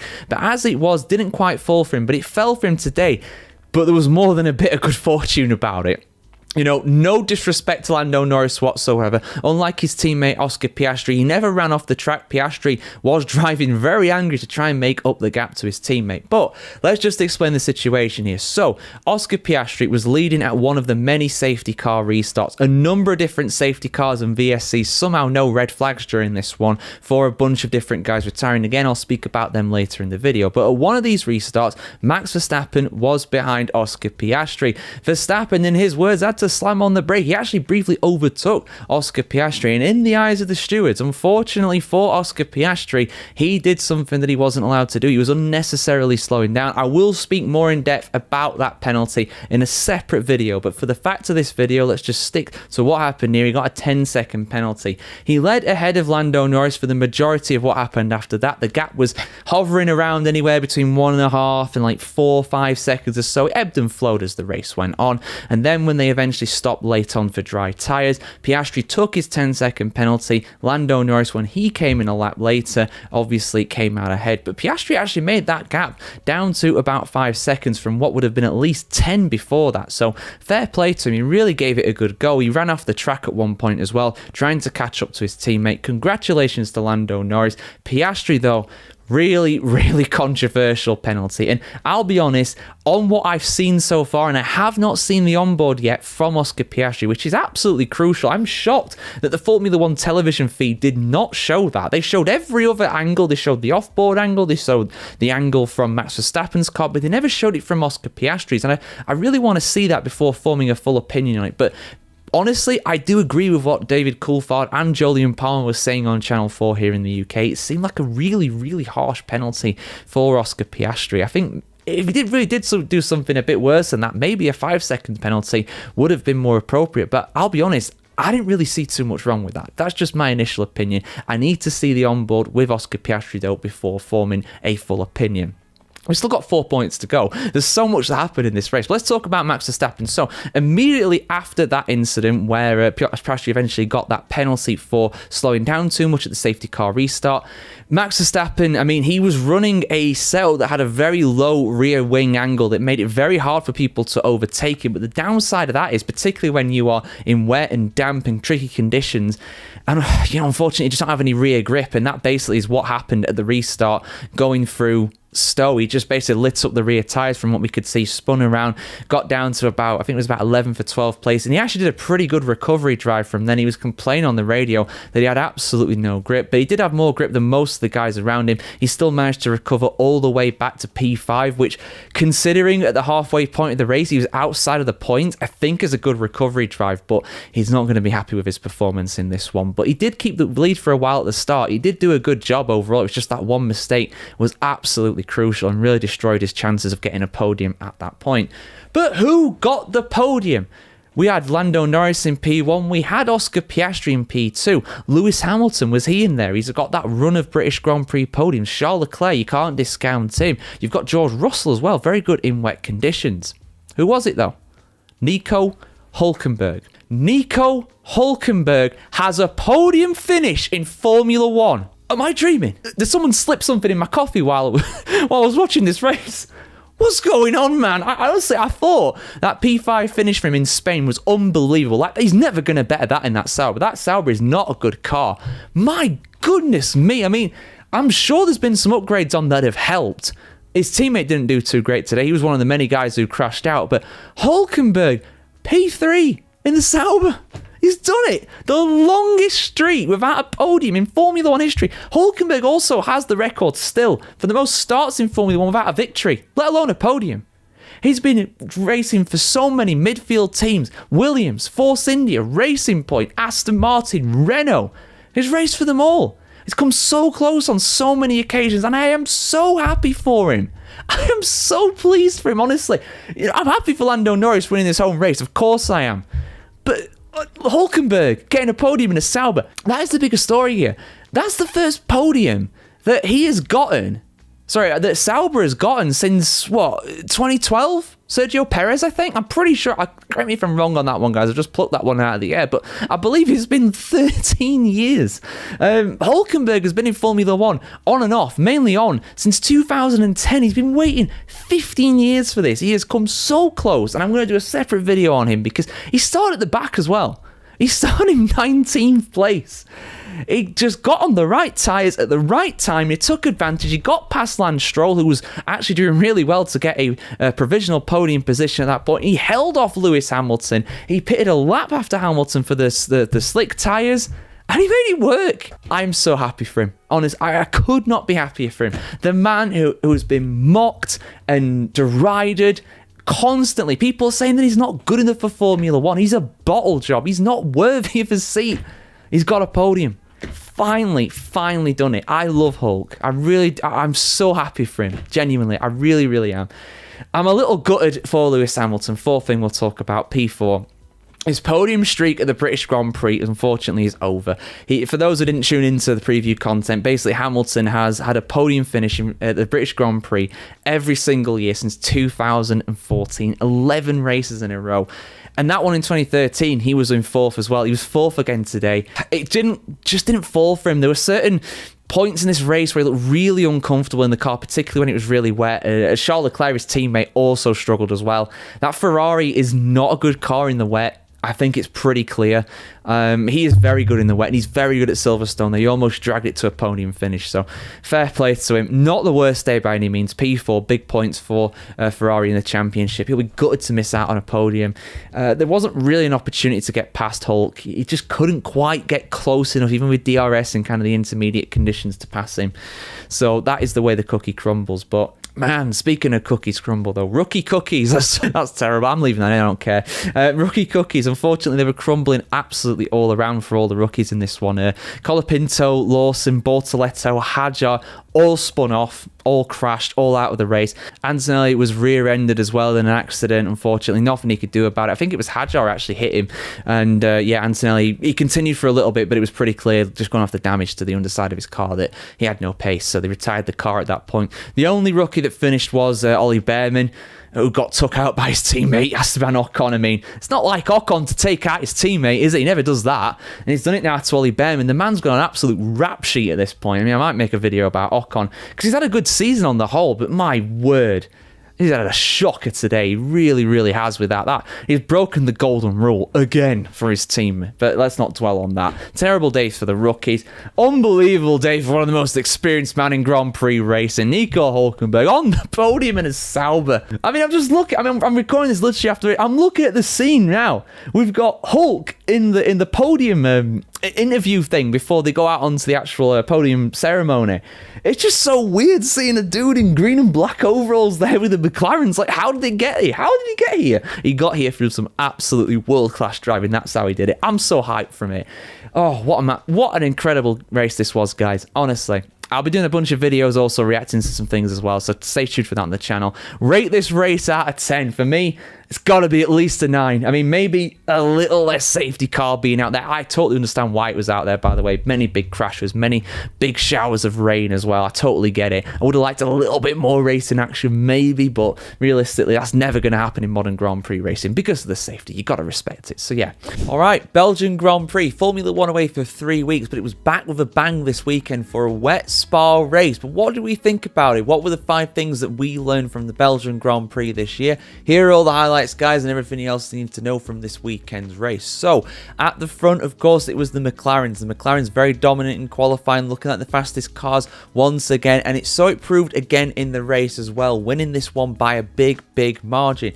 Now, Lando Norris got the pole position, but who managed to win the race? Well, it was none other than Oscar Piastri. I said he needed to win this one because Norris, of course, coming into this one with excellent form, winning back-to-back races for the first time in his career. Piastri, though, has stopped that. He managed to get the win today around Spa. Lando Norris coming home in P2. Like I said, the McLarens were the absolute class of the field, as you really expected. Put the disappointment of the sprint behind them. Of course, Verstappen winning excellently in the sprint, but nobody had an answer to the McLarens today. Come rain, come shine, they were absolutely on top of it, and Piastri manages to win for the first time around Spa. Lando still waiting for that first Spa victory, but the gap is not that big. I think it's 16 points. There's still plenty to go. And of course, we have the Hungarian Grand Prix as well next weekend, which was a very dominant win for McLaren last year. So I expect more of the same this time around in 2025.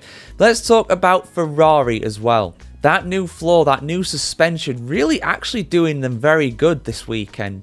Charles Leclerc getting 3rd place, another podium, first podium in a while for him. Sir Lewis Hamilton coming into this race, again struggling in qualifying. Didn't really do too much in the sprint either. Of course, qualifying very poorly there as well. Out in Q1 again this time around was Sir Lewis Hamilton. And Hamilton, I believe, had finished in the points every single race so far this season. Of course, disqualified from the Chinese Grand Prix, but he's still finished in the top 10 in that one.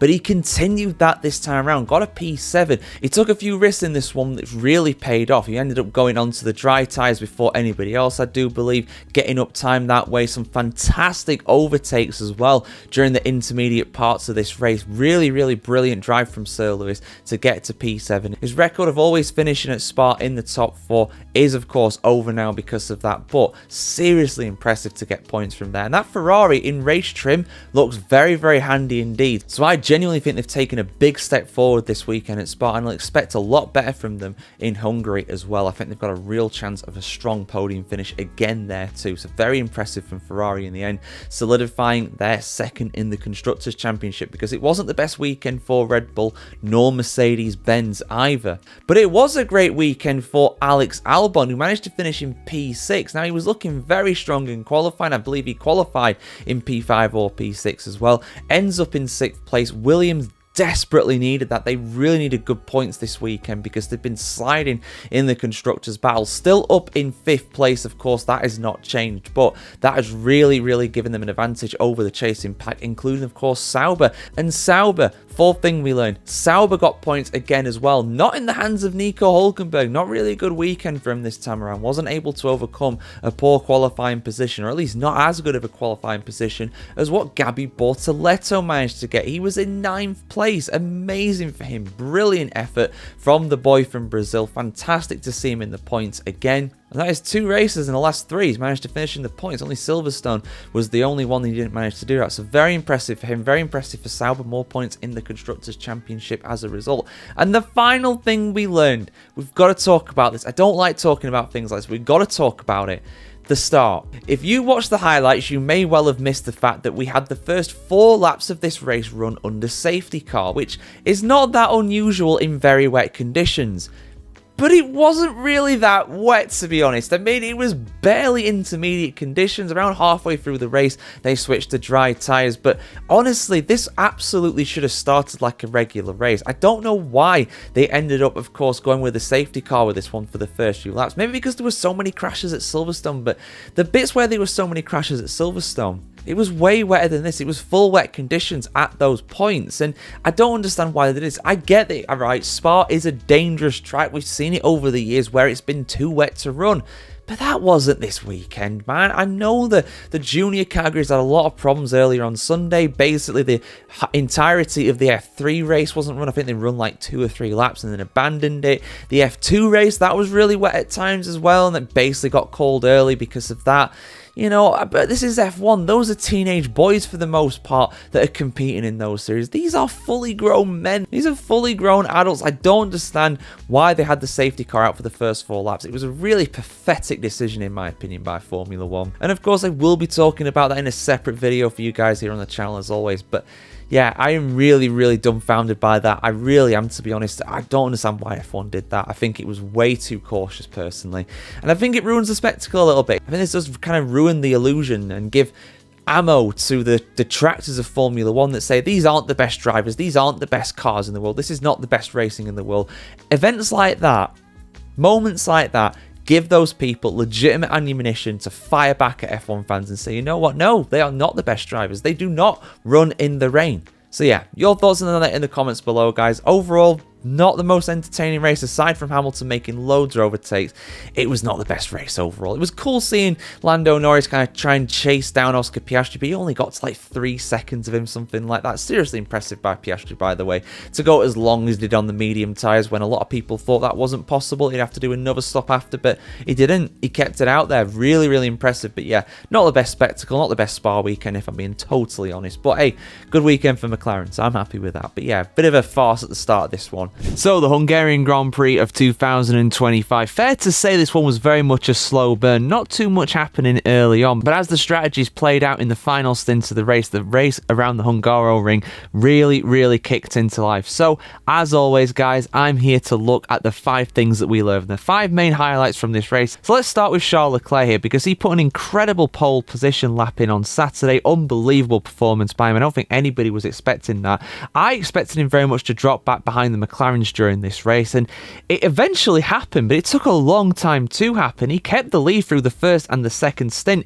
Almost everybody at the front going for a 2-stop race, there being one very notable exception to that, and we will get onto that as we go through this, guys. But yeah, Charles Leclerc was looking great. He was, of course, though, complaining about clipping, I think, or something like that, some sort of problem, presumably with his engine, being told to basically lift and coast because of some kind of engine management, the temperature of it going too high. Not sure what the problem really was. Ferrari not really really elaborating much on that, unfortunately, but the end result was that he lost pace in the final stint. He was passed by Oscar Piastri out on track, he was passed by George Russell out on track, and he actually got a penalty as well very late on because of some of the defensive moves that he was putting on George Russell. The first one was borderline, the second one though was over the line at penalty late on. It doesn't change his finishing position, he still finishes in P4, but of course officially on the timing he will finish a bit further back than what he did. Long way ahead of 5th place though, we'll talk about 5th very soon. Good day though for George Russell. Like I said, he got a podium finish today. It looked like it wasn't going to be on, like he was going to get 4th place today. That top 4 group today really was in a league of its own, especially through the first 2/3 of the race. Russell, Leclerc and the 2 McLarens both being well clear of the 5th place man during this one, but Russell, decent job today, put an impressive move in on Charles Leclerc to get 3rd place early on. He kept Lando Norris behind him as well early on in this one, so yeah, really solid day for George Russell and picks up a podium for his trouble as well. Good day at the office for him, not so much for Kimi Antonelli, who finished in 10th place. This one he was not very impressive unfortunately for him, but he gets a point at least, which is something because he's not been getting many points recently, has Antonelli. But yeah, let's speak about Gabriel Bortoleto. I didn't mention him in my qualifying review. It was hard to kind of summarise everything that's happening in qualifying, some real surprisingly good performances and surprisingly bad performances. Bortoleto, very much one of the surprisingly good performances, started in P7 and he moved up to P6 in this one. Fantastic for him. He overtook Lance Stroll early on in this one and just basically ran his own race from there. Looked really solid. One stop during this one, I could be wrong with that, but just basically ran his own race. Was very solid, was very comfortable, looked like a seasoned pro out there, but of course this is his rookie season and his highest finish yet to boot as well. Big points for Sauber. They close up on Williams. Williams did not score any points during this race, so they very much do have a chance right now of getting 5th in the Constructors' Championship. A top half finish for Sauber. It could happen. It's unlikely, but it could well happen. Nico Hülkenberg, day to forget for him, unfortunately, his teammate. Well down the order, got a penalty for a false start. It wasn't very obvious that he actually got out of his pit box. I couldn't really tell from the onboard, but with all the data and lasers and stuff like that, they got to measure these things these days, all the sensors and everything like that. I do think that they will be accurate on that one, the stewards. But yeah, let's speak about his manager next, the guy that actually finished ahead of him, Fernando Alonso. I've been holding off on this for quite some time. P5 for him, really impressive. Again, just ran his own race, got the 1 stop, solid as a rock, despite the back pain he was having throughout this weekend, despite doubts that he might actually not be able to compete in this one. The 44-year-old picks up 10 points for Aston Martin. That is massive for them in the Constructors. Lance Stroll as well, I think he finished in P7, do correct me if I'm incorrect with that one, guys, but yeah, actually looked pretty good this race. He was very solid in my opinion with Stroll during this one. Really good points on the board for Aston Martin. I think they probably will move up a few positions in the Constructors' Championship for that. But who won the race? I've not mentioned him in detail yet. Of course, it's one of the McLaren guys. It looked as though it was going to be Oscar Piastri potentially during this one. He was the closest guy to Charles Leclerc. He ran the 2 stop though, but his teammate Lando Norris, he went different. He ran the 1 stop. People talk about Lando Norris being a bottle job. He threw it away at Belgium. Wasn't good enough. He's a failure. All this and that. People love to bring him down. I don't know why. I don't know what it is, but he really showed his quality today in my opinion. Absolutely. Ran the alternative strategy. He soaked up all the pressure from Piastri. He didn't put a wheel wrong in that second stint, which of course covered the majority of the race for him. He was fantastic today, and he closes down that gap to 9 points in the championship. He really laid down a marker today, and he goes into that summer break on a high. And of course we go to the Netherlands next, where he absolutely dominated the race 12 months ago. So Lando Norris looking strong right now, but that is 200 wins in Formula 1 for McLaren as well. They look strong. They've won the Constructors' Championship at this point. Forget about anybody catching them. And another 1-2 finish. Is that 4 1-2 finishes in a row? 5 1-2 finishes in the last 6 races, I think, if I've got my stats all correct. I think it is that for them. Absolutely fantastic. Brilliant for McLaren. Piastri, he'll be annoyed with himself. He did everything right. You know, he went for the 2 stop, but it just wasn't the strategy today. The 1 stop today was quicker, because as we see around Hungary so much, track position is absolutely crucial. And if you don't make a mistake, it's going to be impossible for anybody to overtake you. And so it proved. Piastri did everything he could. He tried dive bombs. He tried just waiting behind and trying to go into the second braking zone and try and get past Lando Norris. Lando Norris, though, he held firm, and he absolutely deserves this win. Well done, Lando. But yeah, guys, what do you think about this race overall? For me, the first half, not really too much to write about, to be honest with you. If you're watching this race as a replay, basically you can skip out anything from, about lap 3 to lap 45. But after that, absolute banger of a race. I really enjoyed the last stint of this one. Very entertaining stuff. But yeah, the rain was a constant threat during the Dutch Grand Prix. It never quite fell enough for us to get intermediate tyres, but it was a very tricky and difficult afternoon for the Formula 1 drivers around Zandvoort today for the Dutch Grand Prix. So let's dive in, guys. Let's have a look at the 5 things, the 5 main highlights from today's Formula 1 race. F1 is back, baby, and it's absolutely delivered a crucial, a vital race for the World Championship. What makes me say that?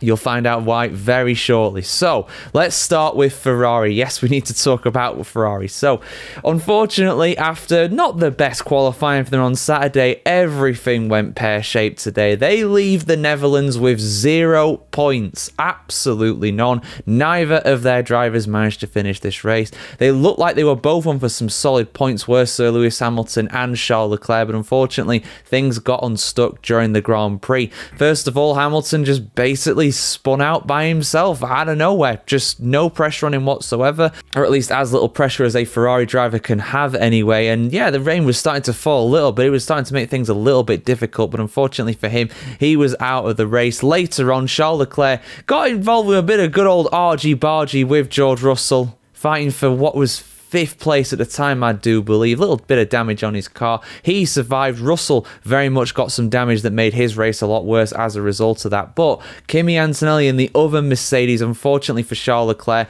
basically just took him out. Antonelli got a penalty for it, deservedly so. But the end result was that, unfortunately, Charles Leclerc did not finish the race. Both Ferraris out. Very rare you get both Ferraris not scoring. Even rarer you get them both retiring during a Grand Prix. So yeah, unfortunately for them, a really bad day. A very mixed day in the end for Lando Norris and Oscar Piastri at the McLaren team. It was looking as though they were going to get that fabled 5th 1-2 finish in a row and get that record, joint record I should say, in Formula 1. McLaren have never managed that before, and it was one of the records I identified in my McLaren breaking records in 2025 video. Unfortunately though, they didn't get the 1-2 because Lando Norris, no fault of his own, he was in P2. He held P2 for pretty much the entire race. He lost it off the start against Max Verstappen, but overtook him later in the race. They were running flying formation pretty much. No one could touch him during this Grand Prix.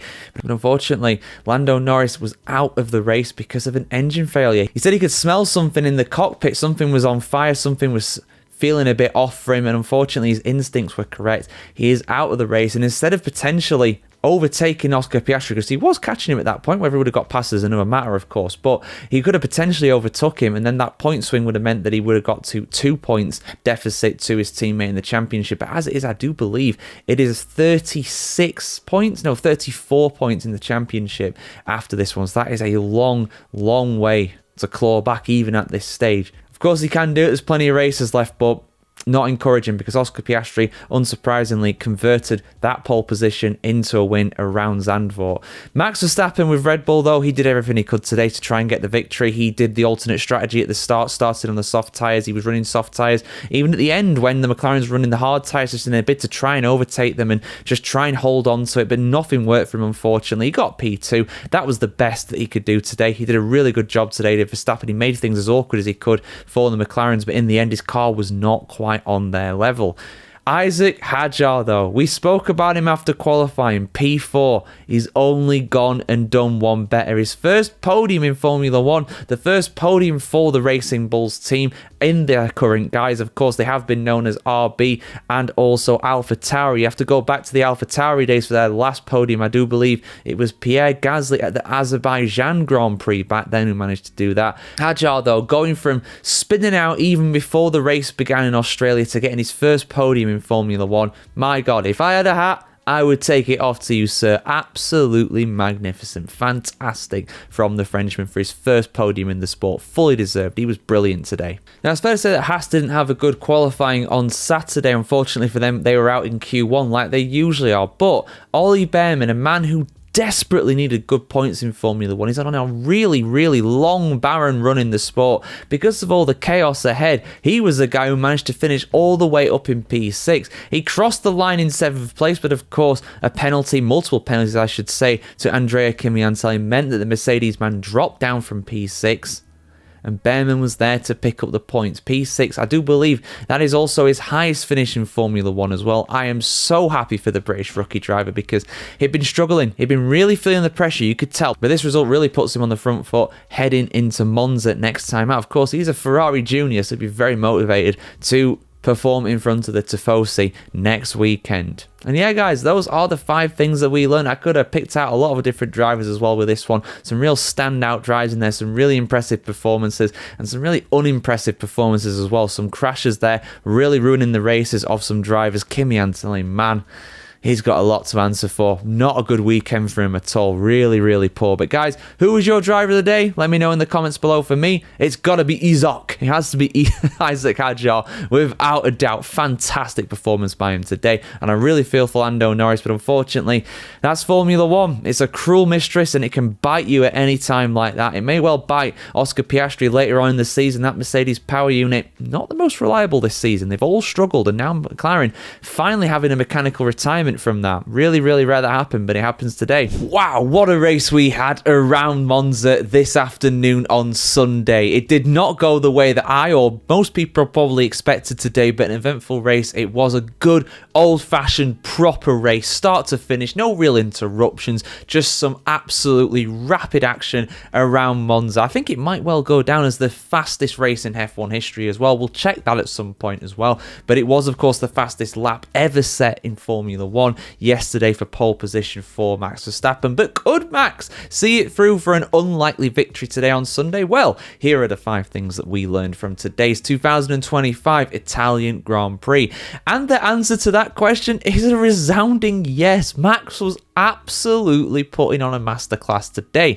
He did lose the lead at the start of the race to Lando Norris. Norris going onto the grass down the pit straight. Max Verstappen getting, some may say, forced off, but still he had to go on the runoff to be able to maintain his position. He was told to give that position back by Gianpiero Lambiase, his race engineer, but soon after that, even though most people, including myself, probably thought, right, well, Norris is past now, Piastri will get past Max Verstappen in a few laps, Max just turned it up. I don't know how he did it, but he had incredible pace today on Sunday, and after that he pulled out a gap. He gapped the McLarens. He did what the McLarens normally do to the rest of the field. He almost won the race today by about 20 seconds. All the top 3 went on such a long stint on the medium tyres. Like the McLarens went 45 laps, I think, on the medium tyres during this race, almost the whole Grand Prix distance.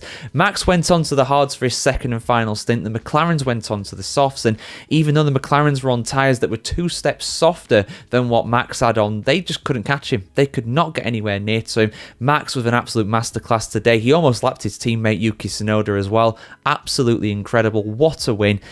Nobody saw it coming. Nobody saw it coming. You know, you can't say that he just held off the McLarens because they couldn't overtake like we saw in the Japanese Grand Prix. He was in a class of one today, all by himself. Superb. Absolutely incredible. But let's talk about the McLarens next. Bit of drama, it's fair to say, between the two of these guys. Lando Norris did lead the race in the early stages for a brief amount of time, but he was consistently ahead of Oscar Piastri, although Piastri was closing in before their first and only stop of the race. Basically, McLaren did a strategy where Piastri actually stopped first out of the two of them because he was a bit worried about Charles Leclerc being able to catch him after that pit stop, just in case. However, Lando Norris, when he stopped a lap later, he actually had a really bad pit stop. I think it was about 6 seconds or so. It was significantly longer than what it ideally would be, and that meant that Oscar Piastri got ahead of Lando Norris. McLaren, then feeling a bit guilty about this, ordered Norris through. Piastri was not happy about it, but he did it. He understood the decision, even if he didn't agree with it.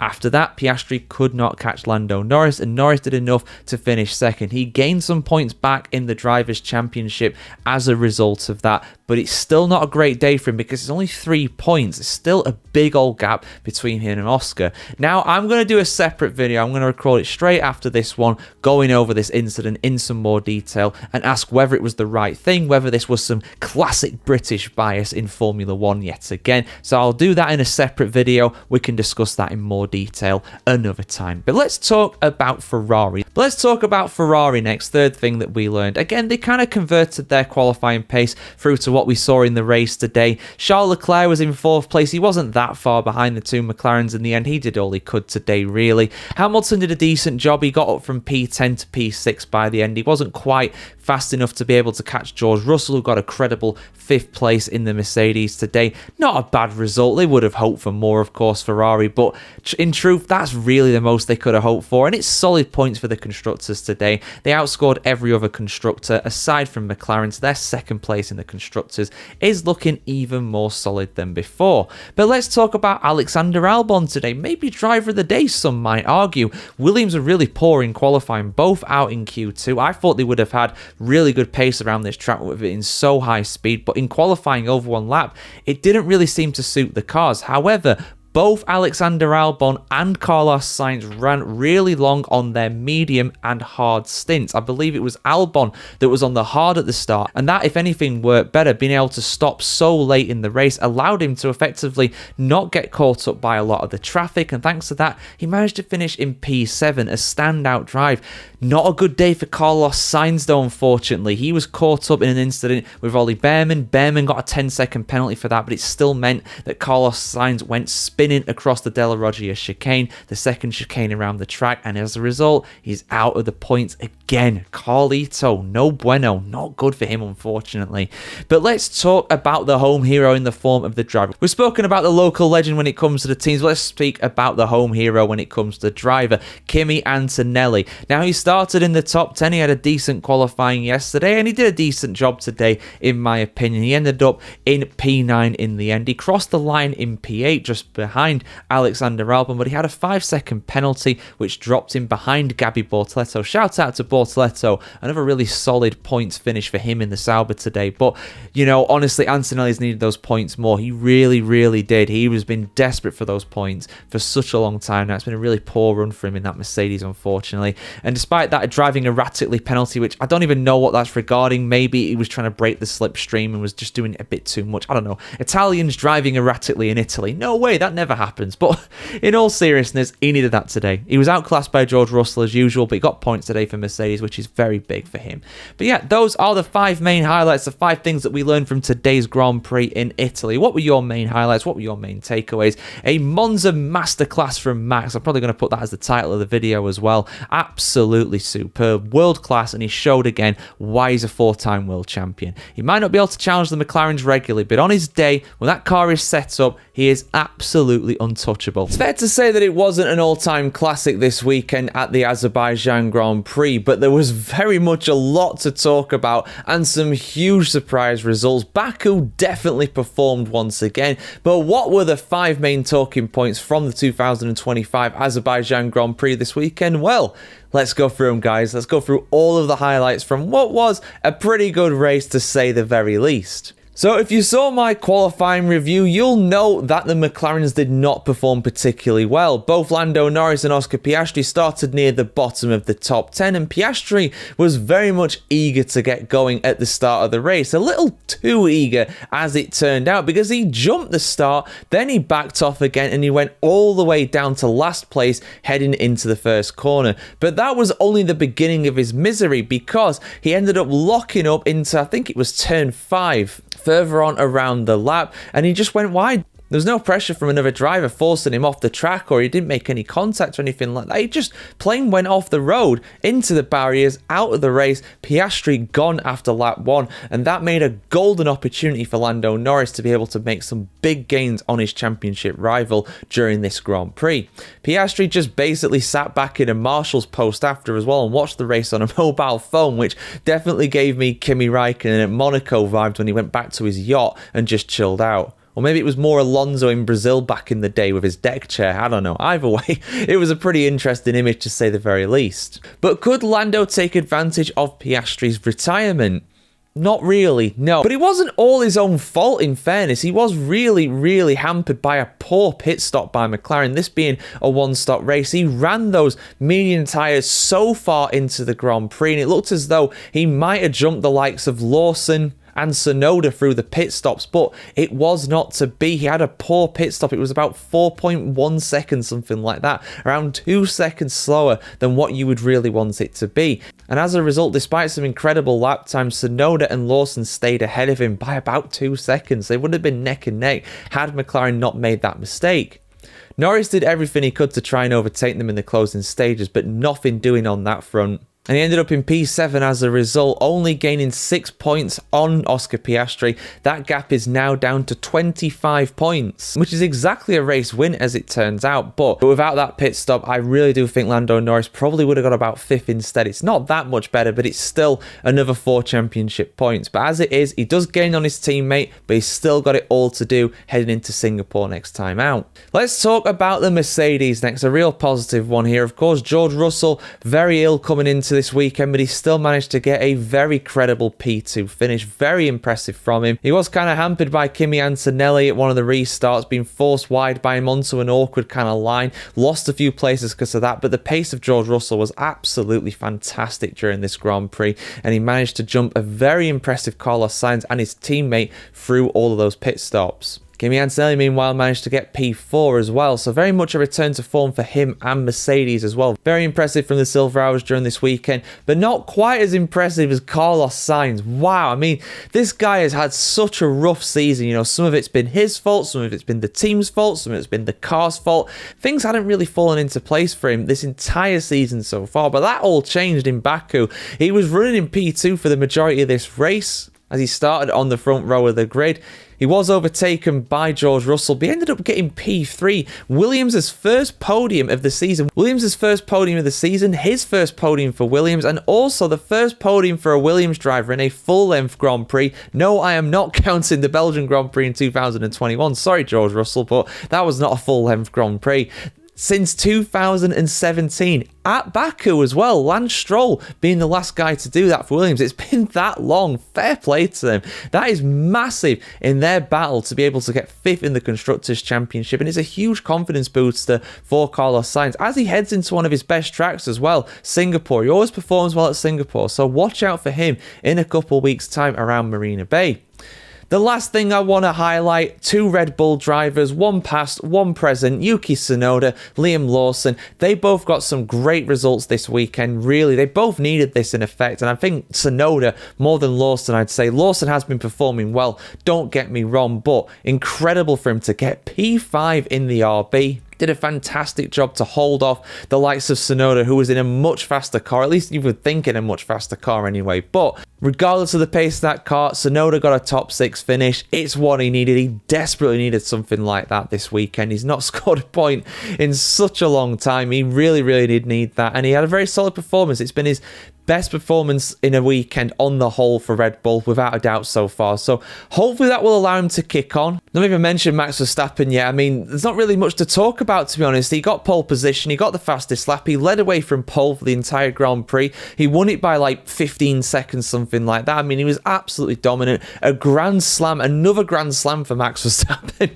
Just wham, bam, thank you, ma'am. Honestly, he's just absolutely on another level today. He was, of course, helped by the McLarens crashing out and then being also back in the grid. I mean, maybe it would have been different if the McLarens were at the front, but it doesn't matter. You know, he deserved that pole position on Saturday and he duly converted it on Sunday. So watch out. I mean, people are saying maybe Max will be back into the championship fight, but I mean, maybe if he keeps doing this, there's a possibility of it. But overall, I would say that's pretty unlikely still. I mean, I expect McLaren to be back on form at Singapore, but the cat has been firmly put among the pigeons. The bull has well and truly been unleashed into the China shop as we head into Singapore. So, what's going to happen there?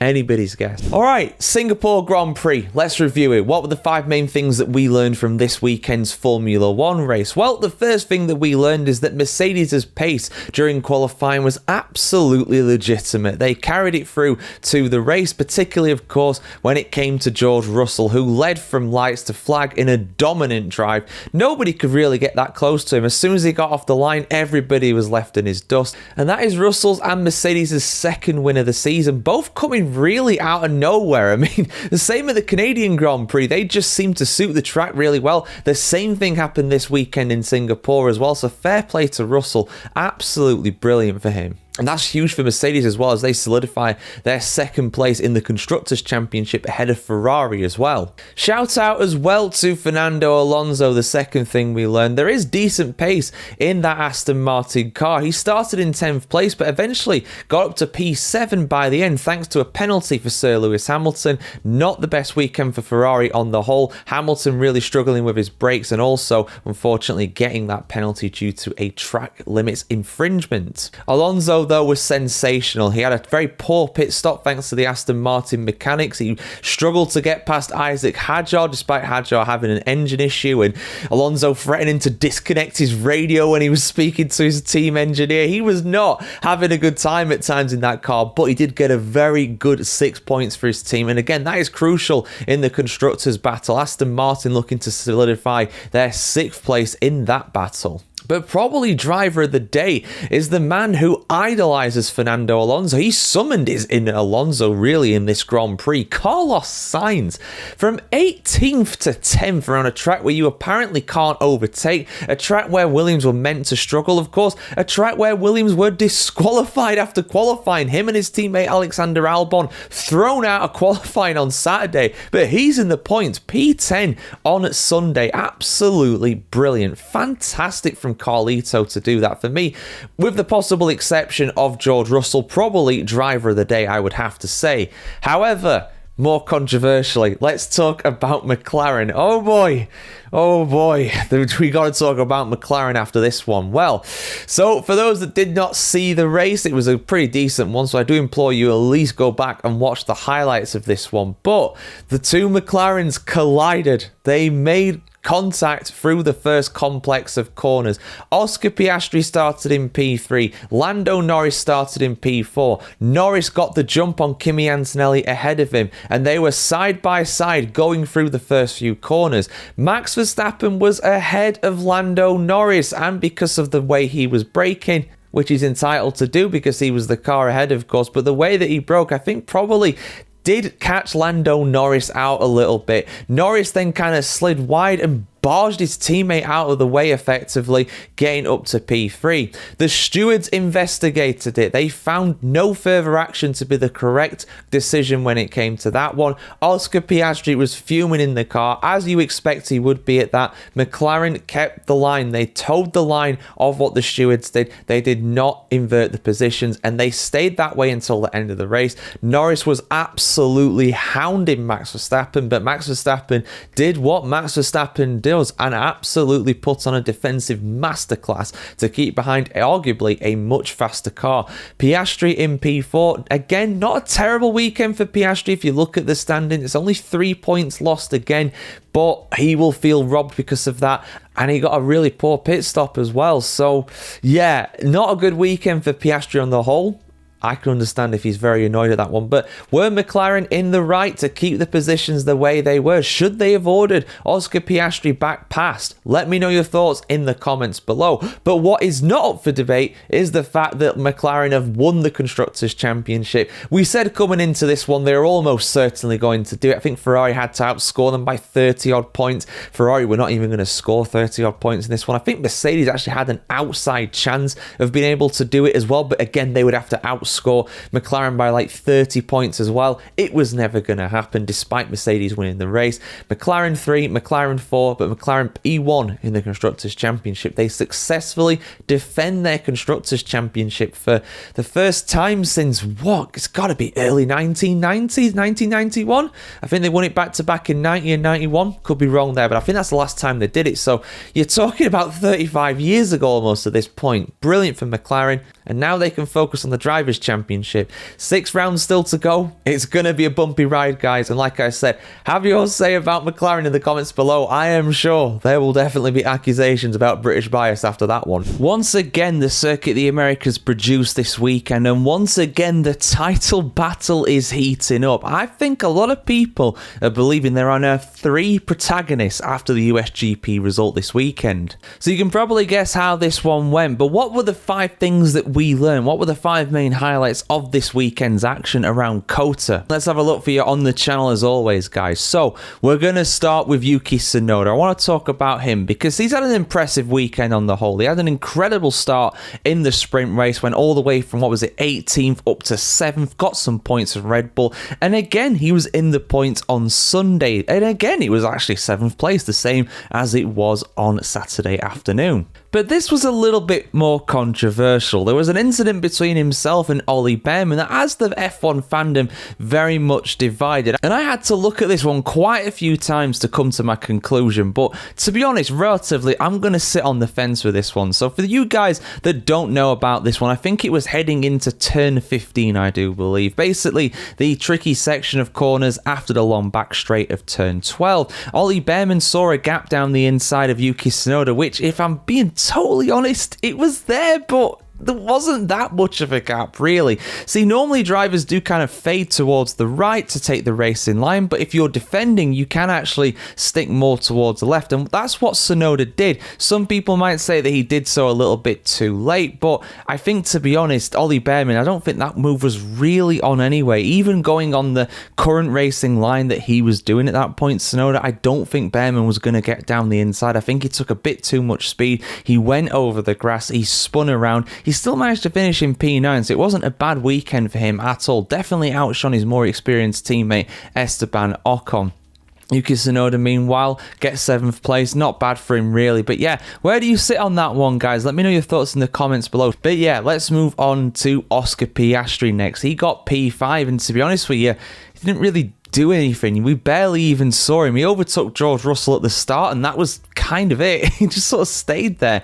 The McLaren didn't have that much pace this weekend. I did think that the Qatar circuit being more of a typical modern Formula 1 track would really suit the McLaren, and it didn't really. I mean, Lando Norris got a decent result, but I don't think the McLaren was the fastest car this weekend. I don't think it was. I really don't. I mean, that's rare. We've said this season. It's not happened too often, but we're saying it more and more now, and that championship gap between himself and Lando Norris and himself and Max Verstappen as well has really, really come down this weekend. Piastri, is the Iceman melting? We'll have to see what happens next weekend in Mexico. But yeah, let's talk about Ferrari next. Ferrari doing a decent job in the sprint yesterday, doing a decent job in qualifying, and they did a pretty good job during the race on Sunday as well. Charles Leclerc was in P2. He was actually challenging Max Verstappen going through the first few corners because he was started on the soft tyres. The only front runner, the only guy in like the top 12 or so to start on the soft tyres, and it did work wonders for him. He overtook Lando Norris off the line, and he kept that P2 position for the majority of the race. He was slightly out of sync when it came to the pit stops. He overtook Lando Norris when he did an undercut effectively for the only pit stop of this race. Everybody doing a one stop in this race pretty much, and he did a good job. It took him a long time to get overtaken for that P2. He gets P3. This is a decent track for him. He won here 12 months ago as well in the Grand Prix, and so it showed. There was a really good battle between himself and Sir Lewis Hamilton as well. Hamilton getting P4, a good result for Ferrari this weekend, and one that they very much needed, and one as well where, of course, there was a poor weekend for Mercedes, but Red Bull, they're a threat for that second place in the Constructors' Championship as well, so we'll see how things evolve there. But let's talk about Lando Norris next, the other McLaren, and he got P2. To be honest, that was probably the peak position that he could have got during this race. If he got by Charles Leclerc earlier on, maybe he could have challenged Max Verstappen, but I don't think it was ever on. I think if anything, Max didn't have to be full on attack anyway when it came to this race because he won so comfortably. P2 for Lando Norris, not a bad job at all. Decent recovery, of course, after being taken out at the opening of the previous. Decent recovery, of course, especially a decent recovery, of course, after being taken out at the start of the sprint race on Saturday. But let's talk about Max Verstappen. I mean, that championship gap is coming down. It's coming down, lads. He's gained another 15 points on Oscar Piastri. He's gained 7 points on Lando Norris.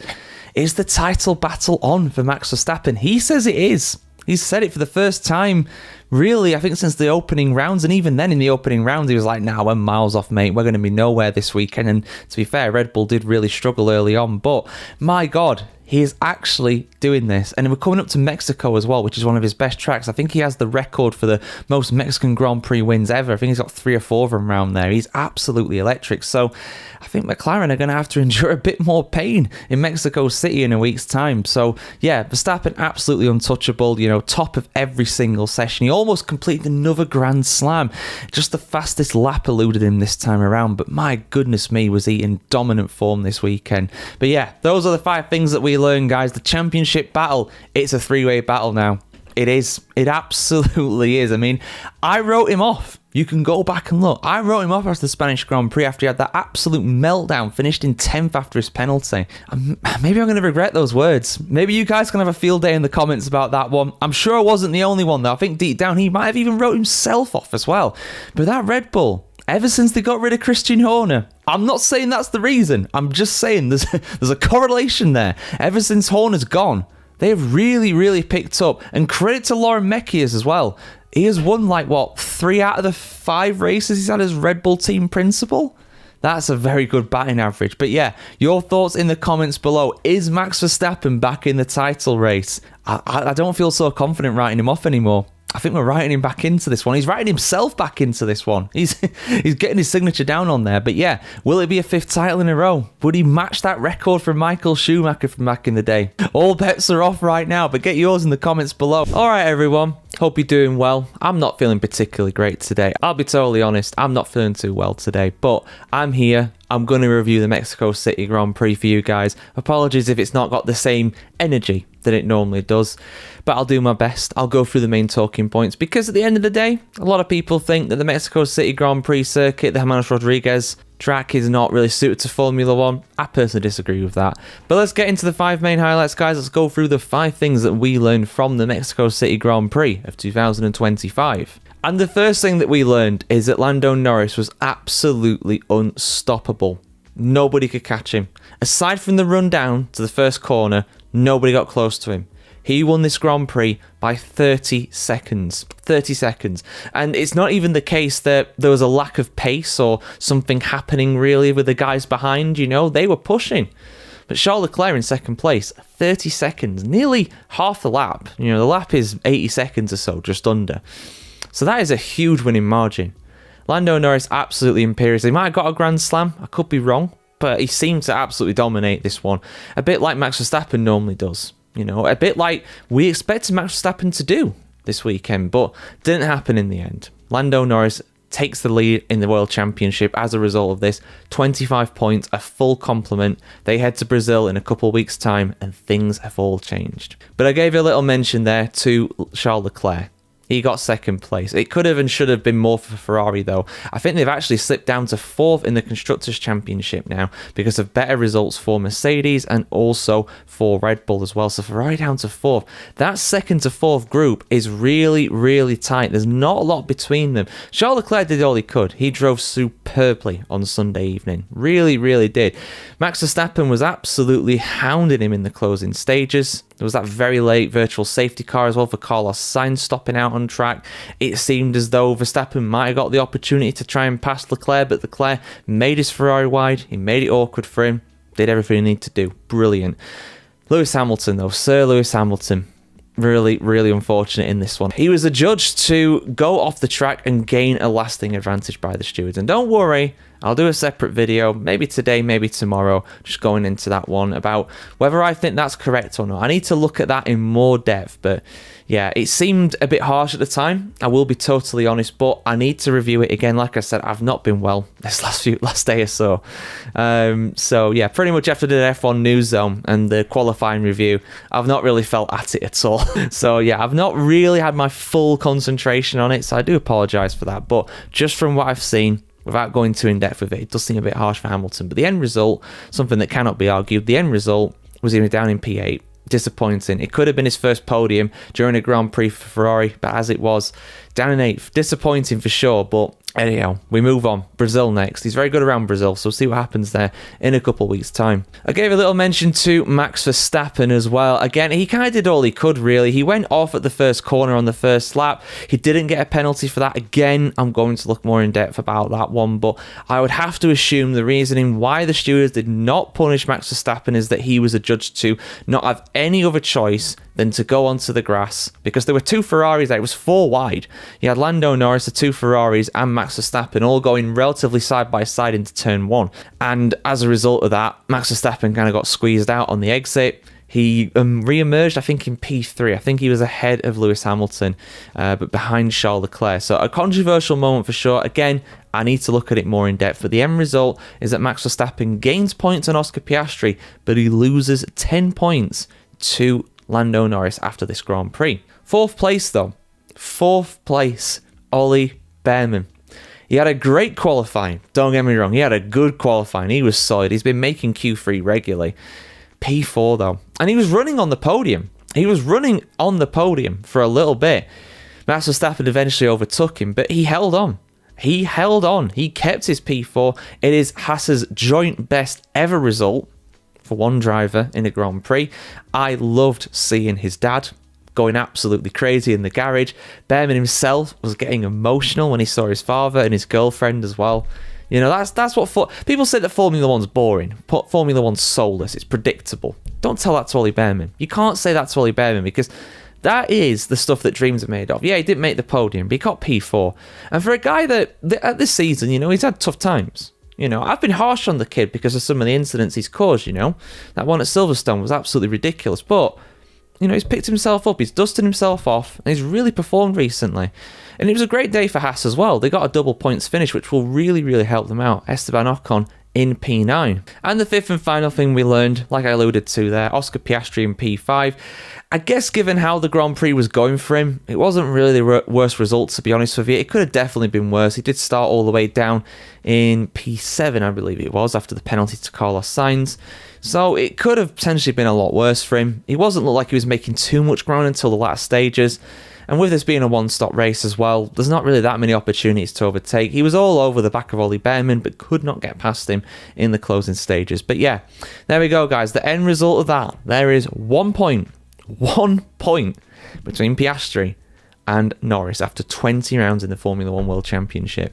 I think that Max Verstappen is about 30-odd behind Lando Norris, so you know, he's still there. He's still lurking. He's still looming large in the distance, you know. So Brazil up next. And if it's wet, we know how good Max Verstappen is around that track. Hell, even if it's dry, we know how good Max Verstappen is around that track. But we'll see what happens, guys. We had a sensational Sao Paulo sprint on Saturday, and we had an incredible Brazilian Grand Prix on Sunday as well. Let's have a look at the 5 main highlights, guys. If you've seen the results of this one, you probably already know who's going to take a lot of the spotlight here. But let's dive in with the 5 main highlights from this weekend's Formula One race. And despite the positives for some drivers, there were very much some who did not do very well. Those being the Ferraris. It was a pretty torrid Sunday afternoon for them, unfortunately. Not all their own fault, admittedly, but the end result was that Lewis Hamilton and Charles Leclerc both failed to finish. It's rare that you get the 2 Ferrari drivers packing the bags early and heading back home, but that's exactly what happened around Interlagos on Sunday. Hamilton lost his front wing early on in the race, trying to overtake Franco Colapinto. When he activated the DRS, the amount of speed that he was gaining actually surprised him down the main straight. He lost his front wing, had to pit to get it repaired, but unfortunately there was damage to the underside of the car. He continued for a little bit, but he eventually retired with that damage to his car. Charles Leclerc, meanwhile, he was involved in an incident after the safety car restart. See, Gabriel Bortoleto crashed, unfortunately for him, again this weekend. This one not his fault. He got took out by Lance Stroll effectively, but that meant there was a safety car, and at that restart it was 3 wide going for P2. He had Kimi Antonelli in the middle, he had Oscar Piastri diving down the inside, and he also had Charles Leclerc on the outside. Piastri ended up making contact with Antonelli, and Antonelli hit into Charles Leclerc. Leclerc lost his wheel and therefore eventually was out of the race as a result of that, because the damage to the underside of his car, even if he got it back, there's no way it would have been safe to run. Antonelli continued without any major damage, really. He had a very good day, more on him very soon. But Piastri, unfortunately for him, got a 10-second penalty. And this is the second thing I want to highlight, how it was not a particularly great weekend for Oscar Piastri. Of course, he ended up crashing out during the sprint. I've already had my say on that. But then during the Grand Prix as well, yeah, he finished, but that 10-second penalty that he got for that incident, I think that incident was rightly given a 10-second penalty, to be honest. Some people will say, well, it's unfortunate that Charles Leclerc was all the way on the far right there. If it was just too wide between Antonelli and Piastri, then there wouldn't have been contact. But if my grandmother had wheels, then she would have been a bicycle. You know, you can't say stuff like that. You have to punish the incident. And unfortunately, Oscar Piastri going for a move that the stewards argued he shouldn't be going for meant that that contact was made. Piastri had to go for it. He's got a championship to fight for. I don't begrudge him at all for attempting it. Unfortunately, you reap what you sow, and what he sowed was a 10-second penalty. He ended up down in P4 as a result of that, behind Antonelli and a certain Max Verstappen. Max Verstappen, what a performance. I mean, there was no rain around for this one. It was raining in the morning for Sao Paulo, but it cleared up by the time of the Grand Prix, but he didn't need it. And it seemed as though it was going to be a very difficult Sunday for Max. He did make up some places from the start. Of course, he got to about P13, I think, from a pit lane start. Really impressive in the early stages, but he got a puncture. Had to go into the pits, had to go all the way from the back, and he just took that personally. You know, he just absolutely took that personally. And the pace that he showed was absolutely electric to get all the way up to third by the finish. He even led during part of this race as well. The tyre wear just not being anywhere near as high as what we were expecting for Brazil. The temperatures were down. It was a cloudy day for the most part on Sunday, and that's probably why. And he was even all over the back of Antonelli in the closing stages as well, so he almost got second place from a pit lane start and a puncture as well. He was basically challenging his inner Michael Schumacher from 2006 at the same track. Everything was going against him, but he still got on the podium. Ridiculous. Shout out as well to Kimi Antonelli, a very solid P2. Again, a guy who was coming for a lot of criticism, but 2 P2s this weekend, a second place in the sprint and the second place during the Grand Prix as well. Seriously impressive. Really, really impressive for the 19-year-old. Very much flying the flag for Mercedes this weekend. George Russell in the end, I believe, was P5, so a good weekend for the Silver Arrows overall. And yeah, I've mentioned it a few times now. Lando Norris, back-to-back wins in Grand Prix, back-to-back wins at Brazil, of course, as well, backing up his sprint win on Saturday too. Really impressive. I mean, yeah, it was overtaken by Max Verstappen for a little bit during this one, but honestly, he did everything he could. He was very solid, very consistent up front. 2 pole positions, 2 victories. Are those almost 2 Grand Slams as well, or at least a slam in the sprint? I mean, a sprint slam, is that a thing? It should be a thing, I think. Let's go for a sprint slam, you know. He almost got a Grand Prix slam as well, just those few laps where he didn't lead, where Verstappen overtook him during the pit stop phases. So yeah, really impressive from Lando. It's exactly what his championship needed. He's about 50 points now ahead of Max Verstappen with around, 83 to play for. I mean, I've said it's over for Max, unfortunately. Despite that incredible drive, I think it's still over, really. I don't think he can do it from here. And with the form that Piastri's in as well, I'm not so sure he can do it either. He really, really seems to be just off balance, just making repeated mistakes. But guys, let me know your thoughts on the Brazilian Grand Prix in the comments below. I thought it was a great contest on Sunday for sure, but I want to hear what you have to say as well. Lando booed on the podium again. Let me know your thoughts on that too. It's becoming a bit of a reoccurring theme recently. And a massive thank you as well to Russ Palmer 1282, who gave us a super thanks for $2 over this weekend as well. Absolute legend. I really appreciate it. That means the world to me, genuinely. And if you guys want to give a super thanks as well, if you guys want to become members on YouTube as well and you're watching this, if you want to support the channel some more, that is a great way to do it. So yeah, massive thank you to Russ for that. Viva Las Vegas. Oh boy, do we have a lot to talk about when it comes to this Grand Prix. Not just the stuff that is happening on track, not just the stuff that happened on track, but also the stuff that is currently happening right now as I speak off the circuit itself, because we are still up in the air about the results for this race and also how they will affect the championship. I will go into all of that and a whole lot more in this video, guys. But like I said, right now, the big decision that you've probably heard about, that is not decided yet at the time of recording. But we had a race at 4 a.m. I was not watching it live. I was not up that early. I was up at 6 a.m. this morning, which is pretty good for a Sunday, I must say. But not quite up early enough to catch it live. I have caught the highlights, and don't worry, I've seen everything that's been happening off the track since then, because we've got a lot to talk about. But let's talk about this, guys. Let's go through it. 2025 Las Vegas Grand Prix review. Now, the first thing that we learned is that Lando Norris's incredible streak of getting a good start from pole position was firmly over around Las Vegas tonight. It was no longer wet like it was on Friday night for Saturday night. It was bone dry, but it was cold, and I do feel that that probably played a part in this. Now, if you watched the video going over the fast facts in the build-up to this Grand Prix that we produced earlier in the week, then you'll know that this is the second shortest run down to turn 1, the first braking zone of the circuit on the calendar. The only one that's shorter is Baku in Azerbaijan. But despite that, Lando Norris got a poor start, or maybe it was Max Verstappen getting a great start. It was kind of hard to tell, really, to be honest with you. Either way, Max was faster than Lando. Lando chopped across really aggressively on Max Verstappen. You know, Max Verstappen has a reputation for doing that, but I think Lando really probably pushed the boat out a little bit more than even what Max does normally. But either way, it was all good, at least for Max anyway. But for Lando, doing that and then trying to get back to the racing line, trying to pick his braking point after doing that, after that fear came down him, because he would have known that Max was going for P1 at that point. He missed his braking point, he went wide. Max Verstappen swept through into the lead, no problem for him whatsoever, and he also allowed George Russell through into P2. The pair of them battled down the first sector, but George Russell had the racing line and he was going to keep it, and he kept P2 as a result.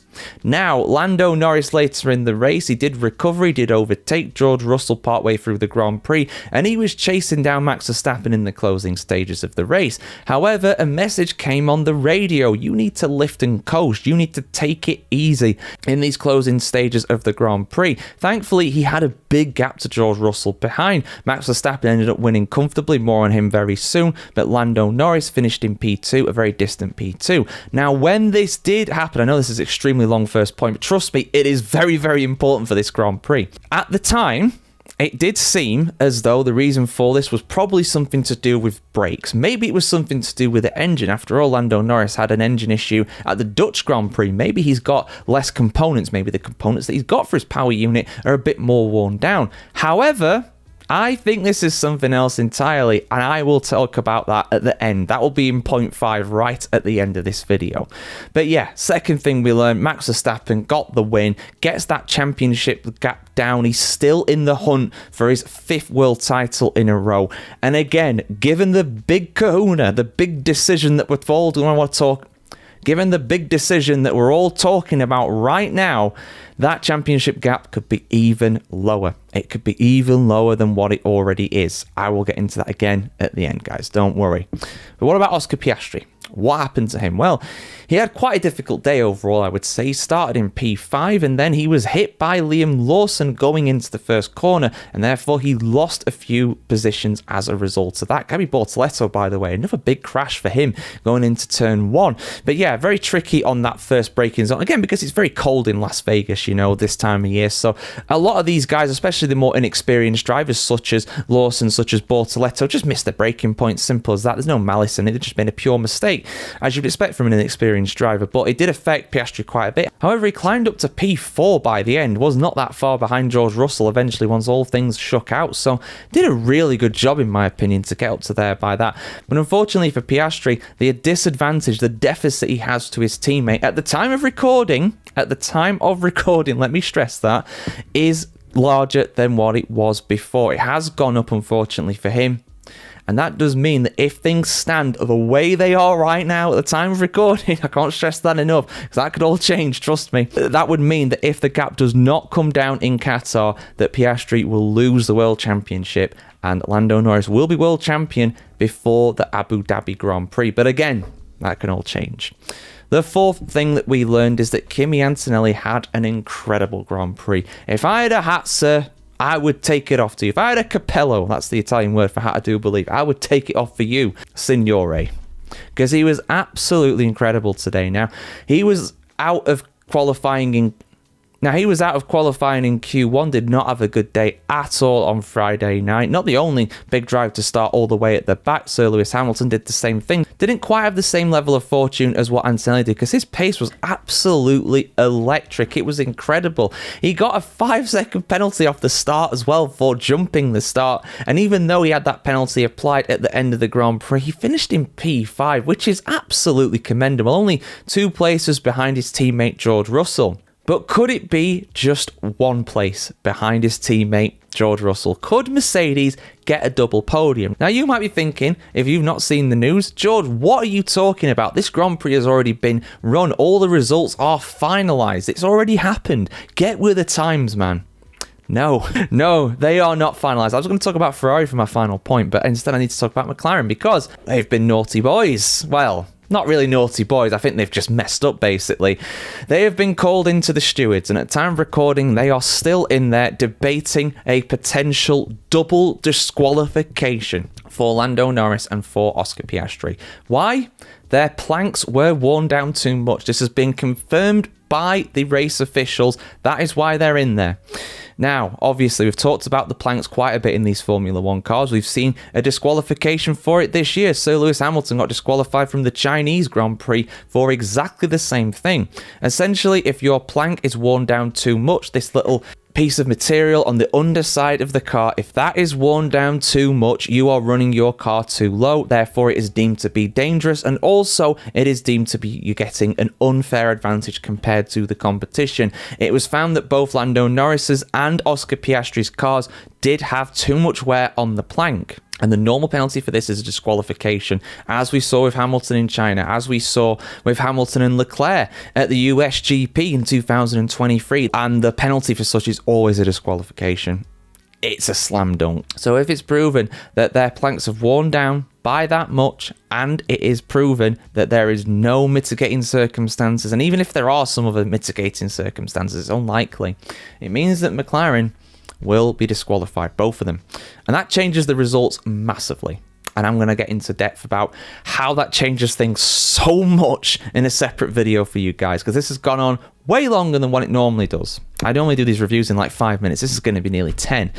But yeah, it changes everything, and it very much inserts Max Verstappen into that title fight once again if this does happen. If they do get thrown out, because Max would be level on points with Oscar Piastri in second place, and he'd be 24 points, I believe, behind Lando Norris. And just to call back to what I said before as well, I believe the reason why Lando Norris was told to slow down, nothing to do with any engine components, nothing to do with the brakes, down to the plank. You know, if you go slower, especially with these cars, with these ground effect cars, with the porpoising, they will hit the floor less and therefore wear down less. But it appears to have not worked. They're in big trouble. Now, they haven't done this maliciously.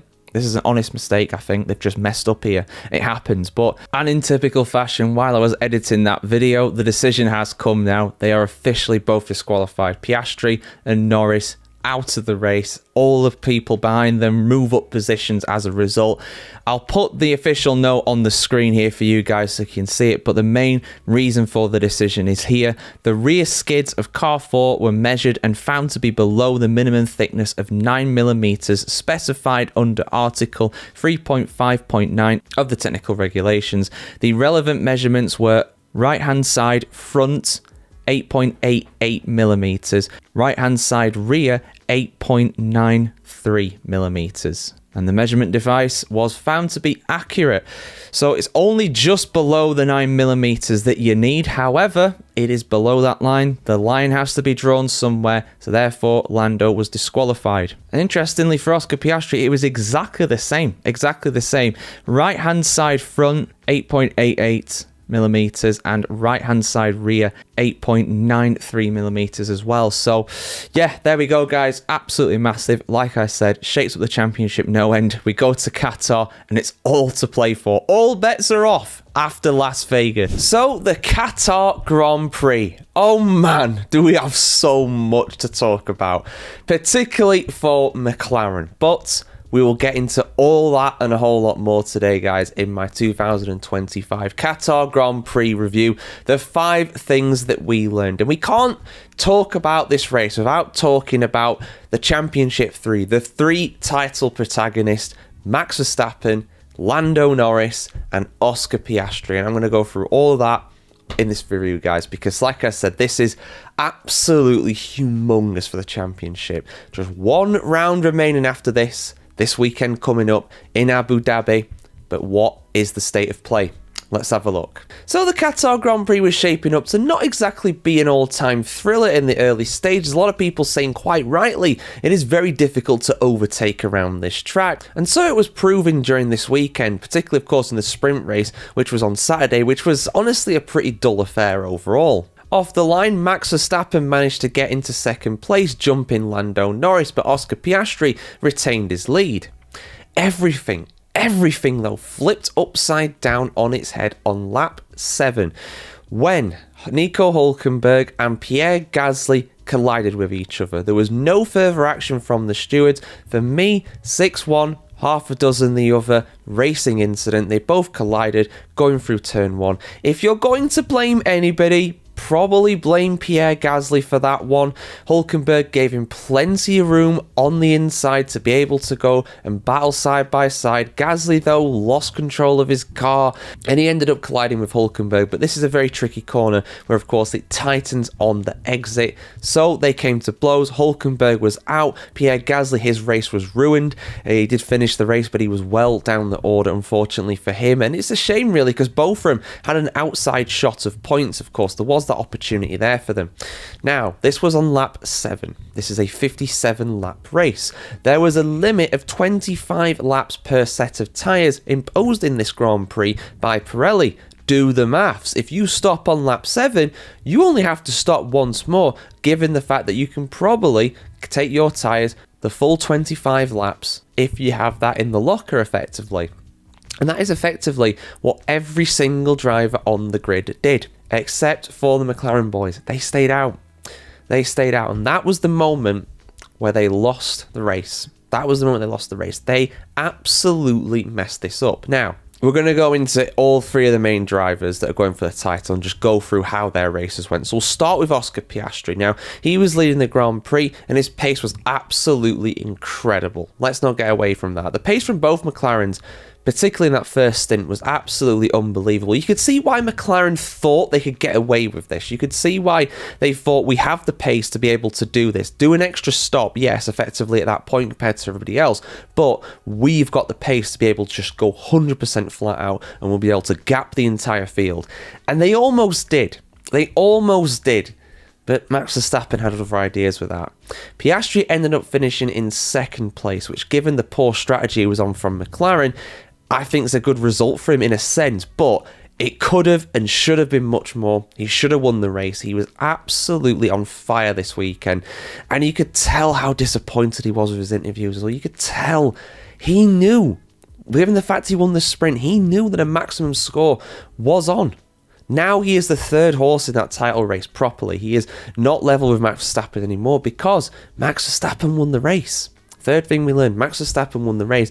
That is, I think, his 8th Grand Prix victory of the year. If this goes to a countback when it comes to the title, Max Verstappen will win most likely, given the fact that he currently has more victories than Lando Norris. Max Verstappen was absolutely incredible. Yes, of course, he was on the correct strategy, but you look how far he was ahead of the rest of the chasing pack.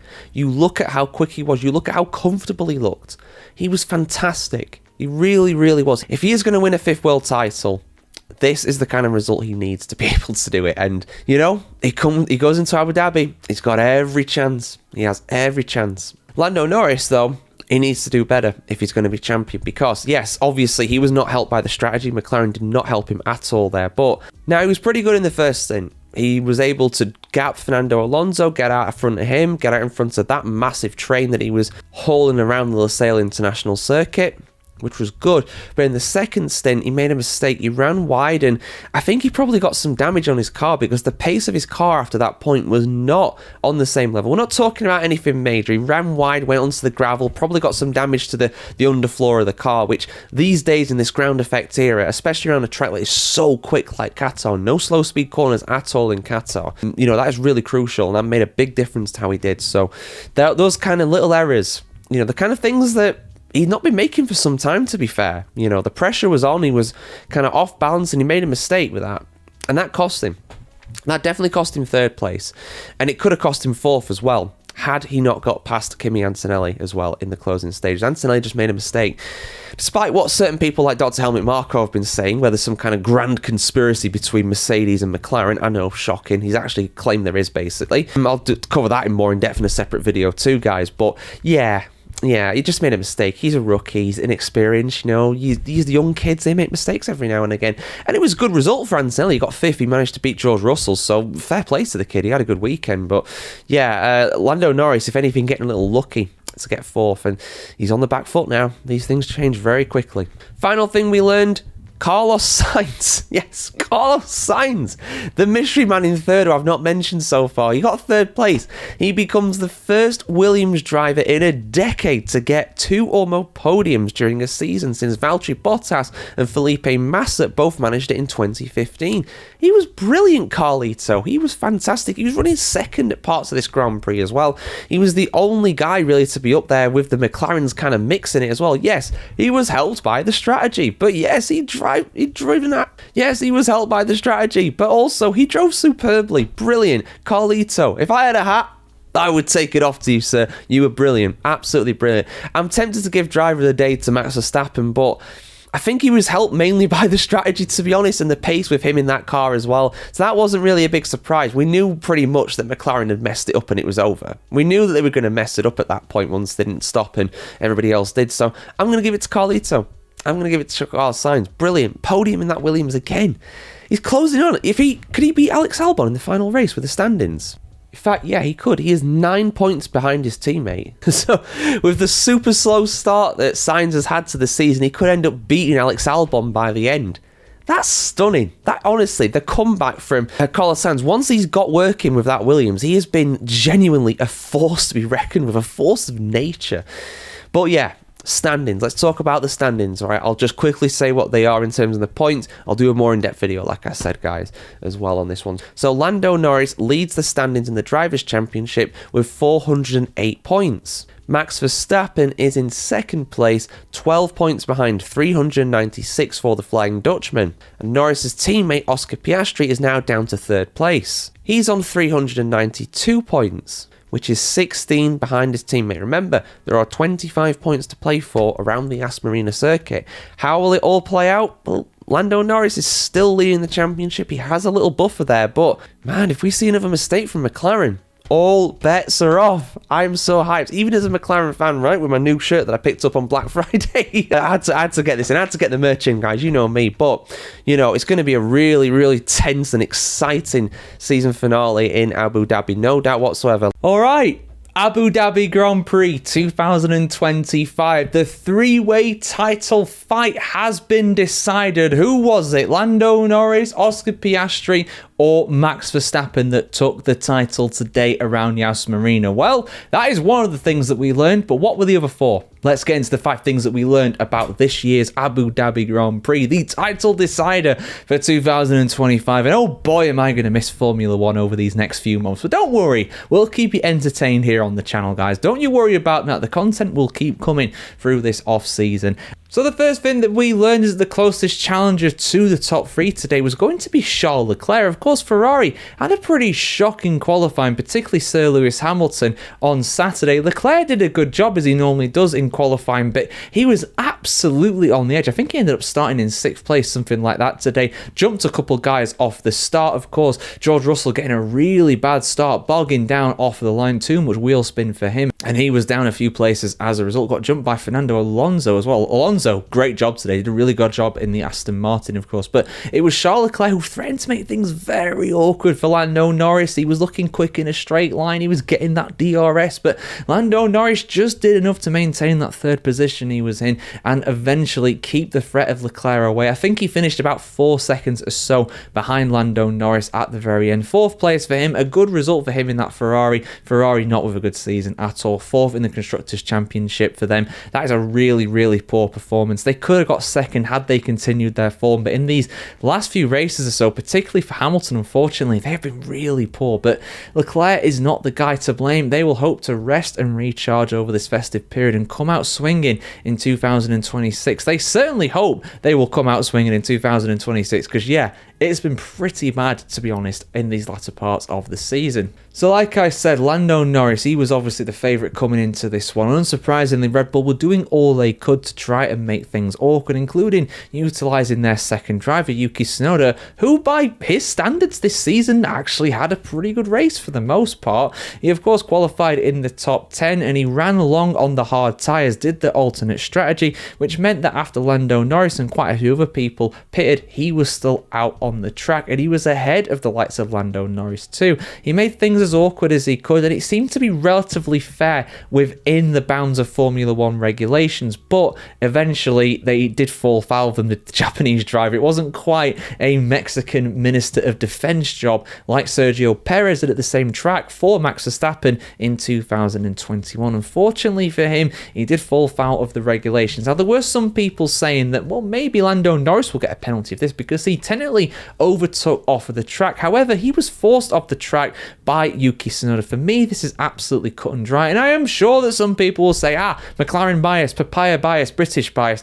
Just shut up, right? The rules are in Formula 1, black and white, that if you make two moves while you are defending, you are falling afoul of the regulations. You're allowed to make one move, Tsunoda made two moves. On that second move, he forced Lando Norris off of the track. Yes, Lando Norris did overtake off of the track, but he was forced into doing so, so the stewards rightfully gave Yuki Tsunoda a penalty for that and correctly did not give Lando Norris a penalty for overtaking off the track. That's it. Simple as that. Let's talk about Oscar Piastri next. Third thing I want to talk about. He did a good job today. He started on the alternate strategy. He started on the hard tyres as well. And he put in a really good overtaking manoeuvre on Lando Norris. I thought that Piastri might have got him off the line, even though he's on the harder tyres, which are harder to actually heat up and get firing straight away. He was on the preferential line. He was on the clean side of the grid. However, it was a good start for the top three. They all got away pretty evenly in the end. But Piastri put an incredible move on Lando Norris round the outside at the end of the second straight. No DRS involved in that. That is a DRS straight, but that was the first lap of the race, so there was no DRS involved in that. And he kept that second place. He made the alternate strategy work pretty well for him. Unfortunately for him, it wasn't enough to be able to try and overtake Max Verstappen. He did run longer, of course, on that. He did stay out longer than Max Verstappen, but Verstappen overtook him on the track, and it wasn't quite enough. If a safety car got thrown, if a virtual safety car got thrown, if a red flag got thrown, then Oscar Piastri could well have won the race. But unfortunately for him, that didn't happen. I think all 20 drivers actually finished this race, which is pretty rare, but this is a track, of course, with a lot of runoffs, so it does lend itself to that. So Piastri did all he could today, finished in second place. It wasn't quite enough for him. He had to finish ahead of Max Verstappen. Fourth thing we learned, Max Verstappen was absolutely incredible in this Grand Prix. I mean, he started on pole position. Like, if you saw my qualifying review from yesterday, you'll know how good he was. He was a couple of attempts ahead of the McLaren men, and he was relatively untroubled in this one. I mean, like I said, the only thing that really could have changed things was if there was a safety car, a virtual safety car,